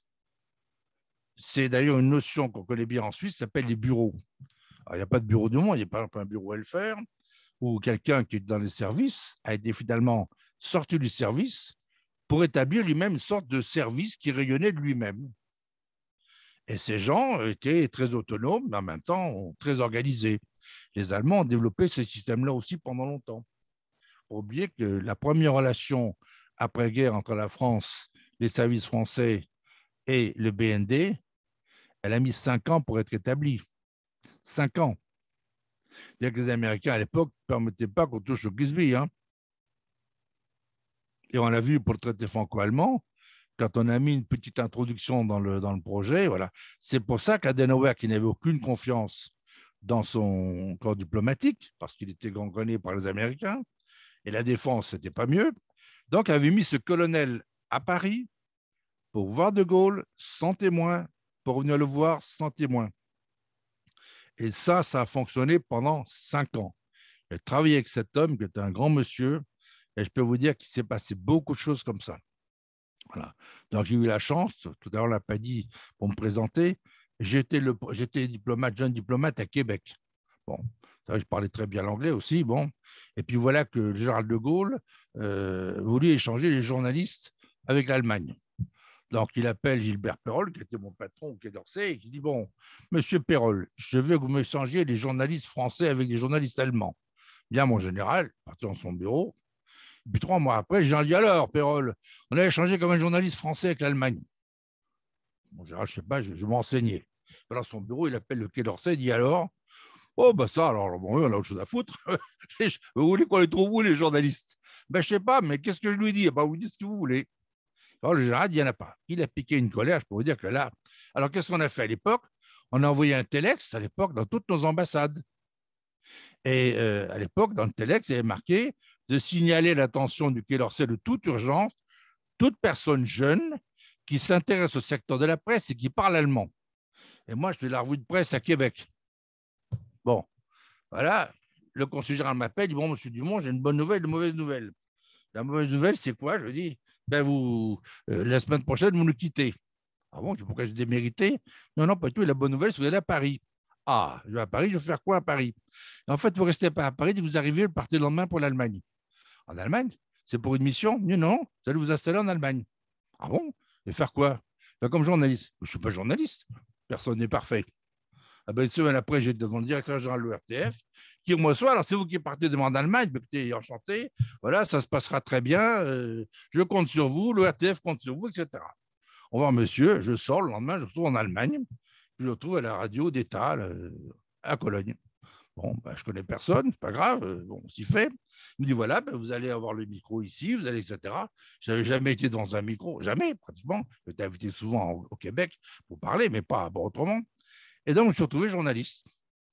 Bon, c'était bien, j'ai fait 25 pays en 6 mois, c'est quand même pas mal. Bon. Et après, je me suis dit, il faut que je fasse mon service militaire, je suis venu, et là, je suis venu à Berlin. Et donc, j'ai pu comparer quelque chose. Et puis, j'ai été auparavant, le premier jeune français échangé avec l'Allemagne. Mon père était préfet à Dijon. Général de Gaulle vient de recevoir le chancelier Adenauer à Colombey-les-Deux-Églises, dans sa résidence, et il lui avait dit, voilà, je crois qu'on devrait échanger les jeunes. Très bonne idée. Le général rentre à Paris et il appelle mon père, il fait appeler pour lui dire qu'il veut le voir le lendemain à Paris. Mon père appelle son ministre pour dire, le général veut me voir, vous êtes au courant? Il dit non. Bah, écoutez, vous allez me voir après. Mon père va réaliser, il dit, ah, monsieur le préfet, je compte sur vous, je vais m'organiser des échanges entre la Bourgogne et le Palatinat. Des échanges, quel type d'échanges? Des échanges de jeunes. De jeunes. Ah bon? Et pourquoi? Parce que il est bon que les jeunes se connaissent. Quand on se connaît jeune, on reste amis, on entretient des relations. Ça changera le climat franco-allemand. C'est un investissement pour l'avenir. En vos ordres, en général, mon père, son ministre, il lui parle de ça. Il dit, ah bon, des échanges de jeunes avec l'Allemagne? Ah bon, je ne suis pas au courant. Bon. C'est comme ça que mon père rentre à Dijon et me dit le soir, j'ai de bonnes nouvelles pour toi, tu vas apprendre l'allemand et dans 2 mois, tu passes tes vacances en Allemagne. Ah bon, mais je ne parle pas allemand, c'est pas grave, ça s'apprend. Voilà. Comme ça, je suis venu germaniste, ça a commencé comme ça. Bon. Et puis plus tard, j'ai été le premier journaliste échangé, comme je vous le disais, et puis j'ai aussi été à l'origine du traité franco-allemand dans le domaine de la télévision d'État. Et à cause de ça, j'ai réussi à faire modifier en France la loi qui encadrait les archives, parce que les Allemands, eux, nous donnaient 99 ans d'archives, de l'Est et de l'Ouest. Et nous, en France, on dit, bah, attendez, avec l'INA, au-delà de 3 ans, on n'est même pas propriétaire de nos propres images. Donc, qu'est-ce qu'on fait? On a trouvé une solution, finalement, on l'a trouvé. On a signé un accord. Et j'ai beaucoup travaillé à l'époque avec une dame admirable qui était l'interprète de Mitterrand, avant de s'installer à la chancellerie et de devenir la conseillère de Gerhard Schröder. Cette dame, vous avez tous connu, qui était l'interprète de Mitterrand, me disait un jour, vous savez, monsieur Dumont, la relation franco-allemande n'est plus ce qu'elle était, elle n'est pas exotique. Donc, c'est vrai que la relation franco-allemande a changé. Et aujourd'hui, n'importe quel Allemand connaît la France parce qu'il y va tout seul. C'est comme quand vous voyez le nombre de Français qui viennent tout seuls en Allemagne, il est considérable. Mais je dis que les choses ont changé au niveau de la perception de l'Allemagne et de l'image qu'on en donne. Quand j'étais à l'époque comme directeur du bureau de l'ORTF à Bruxelles, j'allais souvent à Bonn parce qu'il n'y avait personne. On sait bien qu'on n'envoyait personne à Bonn. 1 heure d'avion de Paris, 1 heure et demie, pour avoir quelqu'un à Bonn. Il y avait 120 journalistes allemands à Paris, il y en avait 12 à Bonn, dont 10 à l'AFP. Et mettre un bureau à Bonn, ça n'intéressait personne. La Suisse, c'était pareil. Bon, il y a toujours 20 journalistes suisses en France, et puis en Suisse, il y en avait peut-être un. Il y en avait un, c'est remarquable d'ailleurs. Bon. Donc, on le voit à Berlin.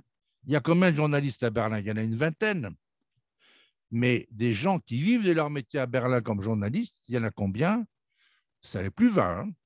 Et je vous dis, il y en a qui, au jour le jour, font un travail remarquable. Je regarde tous les jours Les Échos et Le Monde. Quand je lis, je connais les journalistes qui écrivent. Je regarde ce qu'ils écrivent. Quand je vois ce qui est écrit dans Le Monde, je connais la personne, je connais les gens qui voient, et je vous dis, pour moi, c'est une grande honnêteté. Je ne dirais pas que tous les articles du Monde sont remarquables, mais j'apprécie beaucoup plus les articles du Monde sur la Russie que d'autres journaux. Et les Échos, c'est pareil. Donc, on a des repères et on voit ce qui se passe. Mais on se demande en France, quels sont les repères que nous avons quand on veut des partenaires? Si on en veut, il faut s'organiser en conséquence. Et là, je pense qu'il y a encore des efforts à faire du côté français. Je ne sais pas ce que vous en pensez, mais je pense qu'il y en a à faire. Peut-être un peu long, je suis désolé. Oui, de m'excuser. Non, en tout cas, très vivant. Alors, pour répondre à Yvan Chazalviel, il m'a posé une vraie question. Oui, en fait, la défaite de Sedan, Bismarck l'a dit. Il a dit, il y a eu Sedan parce qu'il y a eu Iéna.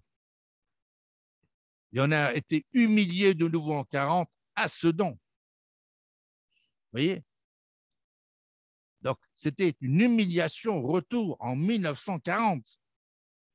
Donc, il y en a qui gardent des fois des souvenirs pendant longtemps. Je dis simplement, la bataille d'Iéna, on va la payer encore longtemps en Allemagne. C'est pour ça qu'il faut trouver des solutions astucieuses. On a trouvé une solution astucieuse il n'y a pas longtemps. Quand on a proposé, je crois, il y a 20 ans, c'est une très bonne idée du temps de Dumas, les Affaires étrangères, de proposer à l'Allemagne de les aider à renouer avec la Pologne. Parce que la relation avec la Pologne n'est pas bonne. Hein. Bon, il n'y en a même pas du tout. Et donc, la France a été l'intermédiaire de cette relation, on appelait ça le triangle de Weimar. Et dans le triangle de Weimar, les choses se passaient bien. La France a joué un rôle dans ce domaine. Vous voyez, on a célébré récemment à Berlin. Bon, eh bien, actuellement, les Allemands veulent relancer cela parce que cette Europe centrale et orientale, il m'arrive rarement de rendre hommage à François Mitterrand, mais s'il y a une chose pour laquelle je lui rendrai toujours hommage, il a fait ce que Général de Gaulle n'a pas eu le temps de faire dans les relations internationales. Général de Gaulle a été bloqué avec l'Algérie jusqu'en 1963, et dès janvier 1963, sa politique étrangère a enfin commencé. Donc, il y a eu évidemment l'Europe en priorité, les États-Unis, la Russie, la Chine. Il a fait tout ça. Il a terminé un de ses derniers voyages, c'était pendant un mois en Amérique latine. Bon, il a même été opéré en route. Bon, et il a été au Mexique, etc. Aucun de ses successeurs ne s'est intéressé à l'Amérique latine. Aucun. Le Mexique dans le sud de l'Amérique du Nord. Bon, Mexique, Amérique latine n'intéressait personne. Et l'Europe de l'Est, le général de Gaulle, ça l'intéressait. Il avait été lui-même en poste en Pologne. Nous avions des relations extraordinaires en Slovaquie. Le père de la Tchéco-Union Slovaquie, il est où? Allez dans le 16e arrondissement. Prenez le boulevard des Maréchaux. La première place sur votre gauche, c'est la place Milan Stefanik. L'histoire Stefanik, ça vaut une conférence entière d'1 heure. Et là, on peut trouver des gens plus capables que moi. Mais Stefanik, c'est un autre de Gaulle. C'est le de Gaulle des Slovaques. Il est mort en uniforme de général français. Voilà un garçon qui vient avec un doctorat à 21 ans en France. Il parle 8 langues. 8 langues. Il est savant. Il va travailler à Meudon. Puis en 14, il se passe quelque chose. Et il est, hop, non pas caporal-chef, mais on doit le mettre sergent, je crois. Bon. Et en 1917, il est général et il négocie pour l'armée française, y compris aux États-Unis et au Japon. Il a joué, et c'est lui qui est à l'origine, avec Masaryk et Beneš, qui étaient tous les trois à Paris, qui est à l'origine du traité de Versailles et du dépeçage de l'Autriche-Hongrie pour restaurer la République tchéco, d'abord tchéco-union slovaque. En 1924, il était assassiné par l'équipe de Beneš parce qu'il gênait. Masaryk était le plus grand homme qu'ils aient jamais eu là-bas, qui était d'ailleurs l'homme phare de Beneš, n'était plus là. Et donc, c'est Beneš qui est resté, c'est le plus mauvais. Beneš, quand il y a eu les Russes, s'en a très bien accommodé. La relation privilégiée entre la France, mais la ligne Maginot, on l'a faite là-bas. Les canons Skoda, c'était autrichien à l'époque, si je puis dire. C'est les canons qui ont tapé sur la France en 1914. Et Skoda, maintenant, c'est allemand. Mais entre-temps, c'était Renault. Et Mitterrand a compris qu'il fallait, avec l'Europe centrale et orientale, retrouver la qualité des liens qu'on a eus avant-guerre. Et donc, en Pologne, en Slovaquie, en République tchèque, enfin à l'époque, la Slovaquie, c'est un seul pays, dans ces pays, la France s'est beaucoup investie. Et quand on a créé la Slovaquie, je suis allé plusieurs reprises, il s'est passé beaucoup de choses. Et là, j'oserais pas dire que récemment, un Slovaque est venu à Paris pour dire qu'il était intéressé par des Rafales et qu'on l'envoyait promener. Bon, c'est vrai, vous voyez. Donc, de temps en temps, on se dit qu'on rate des occasions parce qu'il faut écouter tout le monde. Et un jour, j'avais eu l'entretien avec Chirac, que j'ai bien connu à Bruxelles. C'était sur les petits pays. J'ai dit, les petits pays, les Français ne savent pas les gérer. Et les grands pays ont l'habitude de maltraiter les petits pays en pensant que c'est de la piétaille. Vous avez tort, parce que quand vous savez utiliser les petits pays, vous arrivez souvent à obtenir de grands résultats.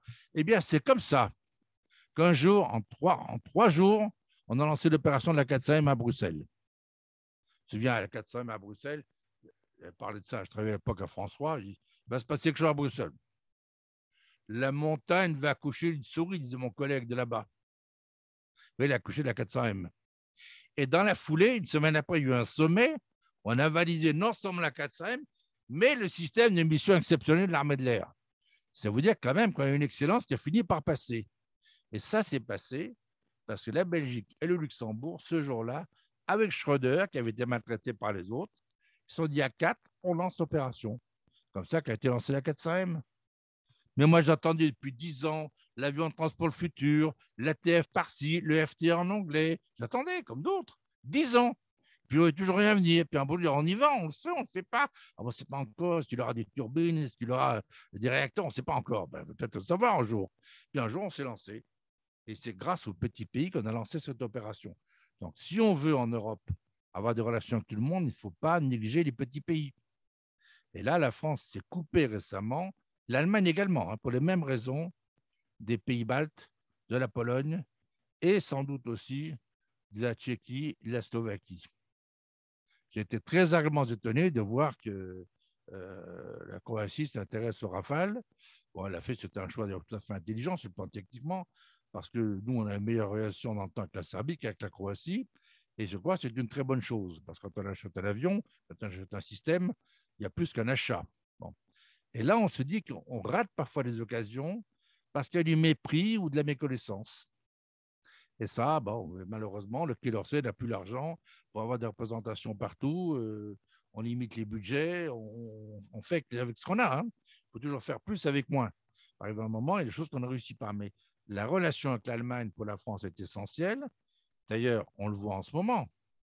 Je peux vous dire que M. Macron, qui se prépare à mener une offensive européenne sur Bruxelles, je peux vous dire que ce qui se passe en Allemagne, là, au jour le jour, ça doit l'intéresser. On me dirait que ça va être des surprises parce qu'il faut s'attendre à tout chaque jour. Mais je pense qu'il ne faut pas être négatif et je suis assez optimiste sur cette nouvelle équipe parce que même si mon cœur va plutôt du côté de la CDU, entre un très mauvais de CDU et un bon SPD, il n'y a pas à hésiter, je prends le bon SPD. Et là, nous avons un qui est très bon. Je dirais peut-être aussi sur M. Scholz, c'est un Français à Hambourg qui me l'a dit. Ah, moi, j'ai connu Scholz quand j'ai pris la double nationalité et c'est lui qui m'a fait mon certificat. Et en plus, j'avais apprécié une chose, c'est lui qui a eu l'idée de créer un lycée français à Hambourg. Pas un mauvais personnage. Quelqu'un qui fait ça, vous voyez. Bon. Donc, je dis simplement, on a parfois des gens, et des fois, en Allemagne, bon, il s'appelle Olaf. Olaf, c'est pas très gaulois. Mais je vous dis, je regrette que cette Marie-Agnès Sackmann n'ait pas finalement été mise à la défense. Parce que quand on s'appelle Marie-Agnès, qu'on est allemande, a priori, on doit être quelque part, surtout quand on vient de Rhénanie, doit être orienté du bon côté du Rhin aussi. Voyez. Donc, on a des chances, on a des atouts, mais il faut savoir s'en servir. Et les Allemands nous respectent, et pas seulement pour notre vin et notre fromage, mais il faut aussi savoir se battre. Alors, on peut aussi parler de ce que les Allemands appellent du côté français une certaine arrogance. C'est vrai qu'il y a une arrogance française, il y a aussi une arrogance allemande, mais ce ne sont pas les mêmes. Mais elles existent toutes les deux. Mais je dis simplement, entre la France et l'Allemagne, il n'y a pas de couple, mais il y a des partenaires. Et si on veut que les partenaires allemands participent à des opérations, il ne faut pas leur demander quand on est déjà sur place. Il faut leur demander avant. C'est ce qu'on m'a dit au Parlement. C'est ce que nous a répété donc, le quatrième patte de la Bundeswehr récemment. Voilà. Autrement dit, il y a des fois des choses, mais on se met d'accord avant. Et les Allemands, vous savez, le mot de pinailleur, c'est vraiment un mot qui pourrait être allemand. Parce que ce qu'on appelle en français les querelles d'Allemands, ça existe. Quand les Allemands discutent entre eux, je peux vous dire que les Français, souvent, en 3 minutes, c'est vu. Bon. Eh bien, en Allemagne, le moindre détail, le poil quelque part, mais tout. Et alors après, on est d'accord, trinken en allemand, ça veut dire quoi? Ça veut dire qu'on coupait la tête, la partie supérieure de la calotte crânienne, on nettoyait vulgairement, on mettait un peu de vin dedans, on touillait, on lisait Skål chez les Scandinaves. Les Allemands étaient un peu comme ça. Donc, quand on boit en Allemagne, trinken, ça veut dire que l'accord, il est scellé, qu'on est d'accord pour travailler ensemble. Donc, c'est très important. Pour ça, quand on envoie en France, on envoie de France quelqu'un en Allemagne qui ne boit pas, c'est pas sérieux, vous voyez. Voilà. Bon, Joël François, on va aller boire un coup. En tout cas, mille merci pour votre passion. On vous sent plein de votre sujet, votre faconde, votre verve. Je ne sais pas si ça peut être allemand aussi, mais en tout cas, c'est très agréable à écouter en français. On vous souhaite le meilleur pour une actualité brûlante, hein, que vous avez anticipée ce soir, mais qui va probablement continuer à se dérouler demain. Et on a été absolument ravis, enchantés de vous recevoir. On a passé une très belle soirée où se sont mélangés à la fois votre expertise et votre vie personnelle. C'était très, très agréable à entendre. Je vous en remercie. J'ai oublié de dire Steven quelque Barr. chose. Tout à l'heure, on parlait de nation. Ouais. Moi, je fais des émissions de radio chaque semaine qu'on diffuse sur Internet, qu'on rediffuse en Pologne, aux États-Unis, au Mexique et maintenant aussi au Maroc. Et je m'intéresse aux gens qui veulent faire nation. Un terme que Jean Palomero apprécie particulièrement. Bon. En Allemagne, le terme de nation, tout de suite, ça fait penser au national-socialisme. Et le nationalisme, il ne faut pas confondre. Moi, je suis profondément français. Quelqu'un qui est allemand, qui n'est pas pro-allemand, pour moi, est quand même assez douteux à l'origine. Et le terme de nation chez nous est un terme qui est encore noble, jamais, hein, il est encore noble, mais en Allemagne, c'est un nom qui est banni. Et là, simplement, c'est un problème de vocabulaire. Et là, je pense qu'il est peut-être bon aussi de montrer de temps en temps qu'il y a des mots que nous utilisons qui ne sont pas affreux. Et le terme de nation, c'est quand on dit la grande nation, on l'a dit tout à l'heure, c'était ce qu'il y avait le plus de péjoratif pour montrer ce pays, hein, qui nous avait humiliés, la grande nation. Voilà. Et encore, il y a des journaux, il n'y a pas longtemps, qui reprenaient ce terme. Bon, on dirait, de notre côté, on a montré aussi qu'on avait un savoir-faire. On existe. Hein. Voilà, avec tout cas, messieurs, merci, mesdames, de votre gentillesse. Hein. J'espère que je n'ai pas été trop long. Non, vous avez été extrêmement riche et dense et on n'a pas vu le temps passer. Vous avez d'ailleurs une ribambelle de remerciements sincères et chaleureux dans le chat. Et puis, écoutez, maintenant qu'on vous connaît mieux, qu'on vous connaît bien, on vous invite. On va trouver des thématiques. Vous en avez plein à nous donner. N'oubliez pas que Yvan Chazalvier est un historien et connaît magnifiquement l'histoire de l'Allemagne aussi. Et avec lui, on a fait un jour 1 heure d'émission exceptionnelle pour expliquer, c'est lui qui me l'a appris, que les forces spéciales pendant la Première Guerre mondiale, les gens qui allaient de l'autre côté travailler chez l'ennemi, c'était des douaniers. Tous ces pilotes de chasse qui ont été nos héros de 14-18, derrière, c'était un douanier qu'on déposait en territoire ennemi. C'est-à-dire, quand il était pris, c'était clair. Hein. D'ailleurs, le premier mort à Sedan, c'était un douanier. Le premier blessé en 14, c'était un douanier. Et en 40 également. Ça veut dire que les douaniers, sur le plan militaire, sur l'ancien militaire d'ailleurs de l'époque, ont joué un rôle considérable dans la progression française en Allemagne. Et c'est l'ami Chazalviel qui m'a appris tout ça. J'ai découvert avec joie. Donc, vous avez sur place quelqu'un qui est un orfèvre en la matière. Bien, écoutez, on aurait dû avoir un duo ce soir, mais vous avez très bien rempli l'espace, si j'ose dire. Peut-être qu'avec Yvan, vous pourrez recréer ce duo qui n'a pas eu lieu ce soir. En tout cas, Yvan, hein, on a donc des projets et on sera ravis de t'inviter et de t'écouter. Alors, si vous me permettez, moi, j'aimerais poser une question à tout cet auditoire de qualité qui est derrière vous, que je ne vois pas forcément, j'en vois 2 ou 3, mais je ne vois pas. Quels sont, c'est une question simple, quels sont les 2 grands hommes d'État du 19e siècle en Allemagne? Les 2 plus grands hommes d'État. Le premier, c'est Bismarck, on est d'accord. Le deuxième, c'est qui? C'est un Français, c'est un Savoyard. Voilà, monsieur de Montgelas, le comte de Montgelas. Alors, si vous donnez 1 minute, je vous explique un petit peu ce qu'il a fait. Maximilien, comte de Montgelas, est l'auteur de la Constitution bavaroise en 1808. Il est le politicien allemand du début du 19e siècle qui a le mieux réussi en politique intérieure avec une longue liste d'accomplissements impressionnants. En 1787, il y a l'élaboration d'un plan directeur pour la future modernisation de la Bavière, où il a organisé la fiscalité et créé un système de cadastre exceptionnel pour l'époque. En 1808, donc, il donne à la Bavière sa première constitution moderne, qui comprend l'abolition de toutes les reliques du servage qui avaient survécu jusque-là. En 1812, la torture est abolie par l'introduction d'un nouveau code pénal fondé sur les normes humanitaires modernes. La scolarisation la vaccination et le CSPS sont rendus obligatoires. Autrement dit, le premier ministre à organiser la vaccination obligatoire en Allemagne était un Savoyard. Voilà, ça là, je suis contente pour l'avoir glissé. Il y a peut-être une chose aussi que je veux simplement susurrer à la fin, dont on ne parle pas officiellement. Il est possible, il n'est pas à exclure, que le nouveau gouvernement, qui contrairement aux précédents, ne sont pas tous, vous savez qu'ici on est inscrit aux impôts dans une religion. Et en fonction de votre institution, vous payez un pourcentage à l'Église. Bon.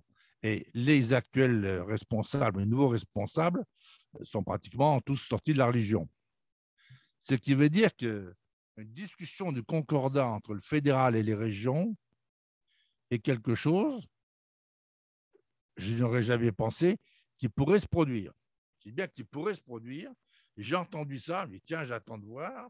Mais donc, c'est quelque chose qui, peut-être qu'il n'y aura plus de tabou dans ce nouvel gouvernement. De toute façon, on le jugera à l'œuvre. Et puis, je vous dis, quand je vois 177 pages, il y a évidemment à boire et à manger, il y a quand même des choses dedans, si on veut les croire, qui sont sympathiques. Et j'espère qu'on va retrouver en Allemagne une politique européenne allemande qui soit autre chose que celle qu'on a vécue jusqu'à ce soir minuit. J'espère qu'il y aura un changement. Vielen Dank, Joël François. Bis voilà, auf Wiedersehen, messieurs. Hein. Auf Wiedersehen. Et au plaisir de vous voir à Berlin, peut-être. Voilà. Avec grand plaisir. Merci à nouveau de votre passion et merci de votre érudition. Merci. Bonne soirée à tous. Bonne soirée.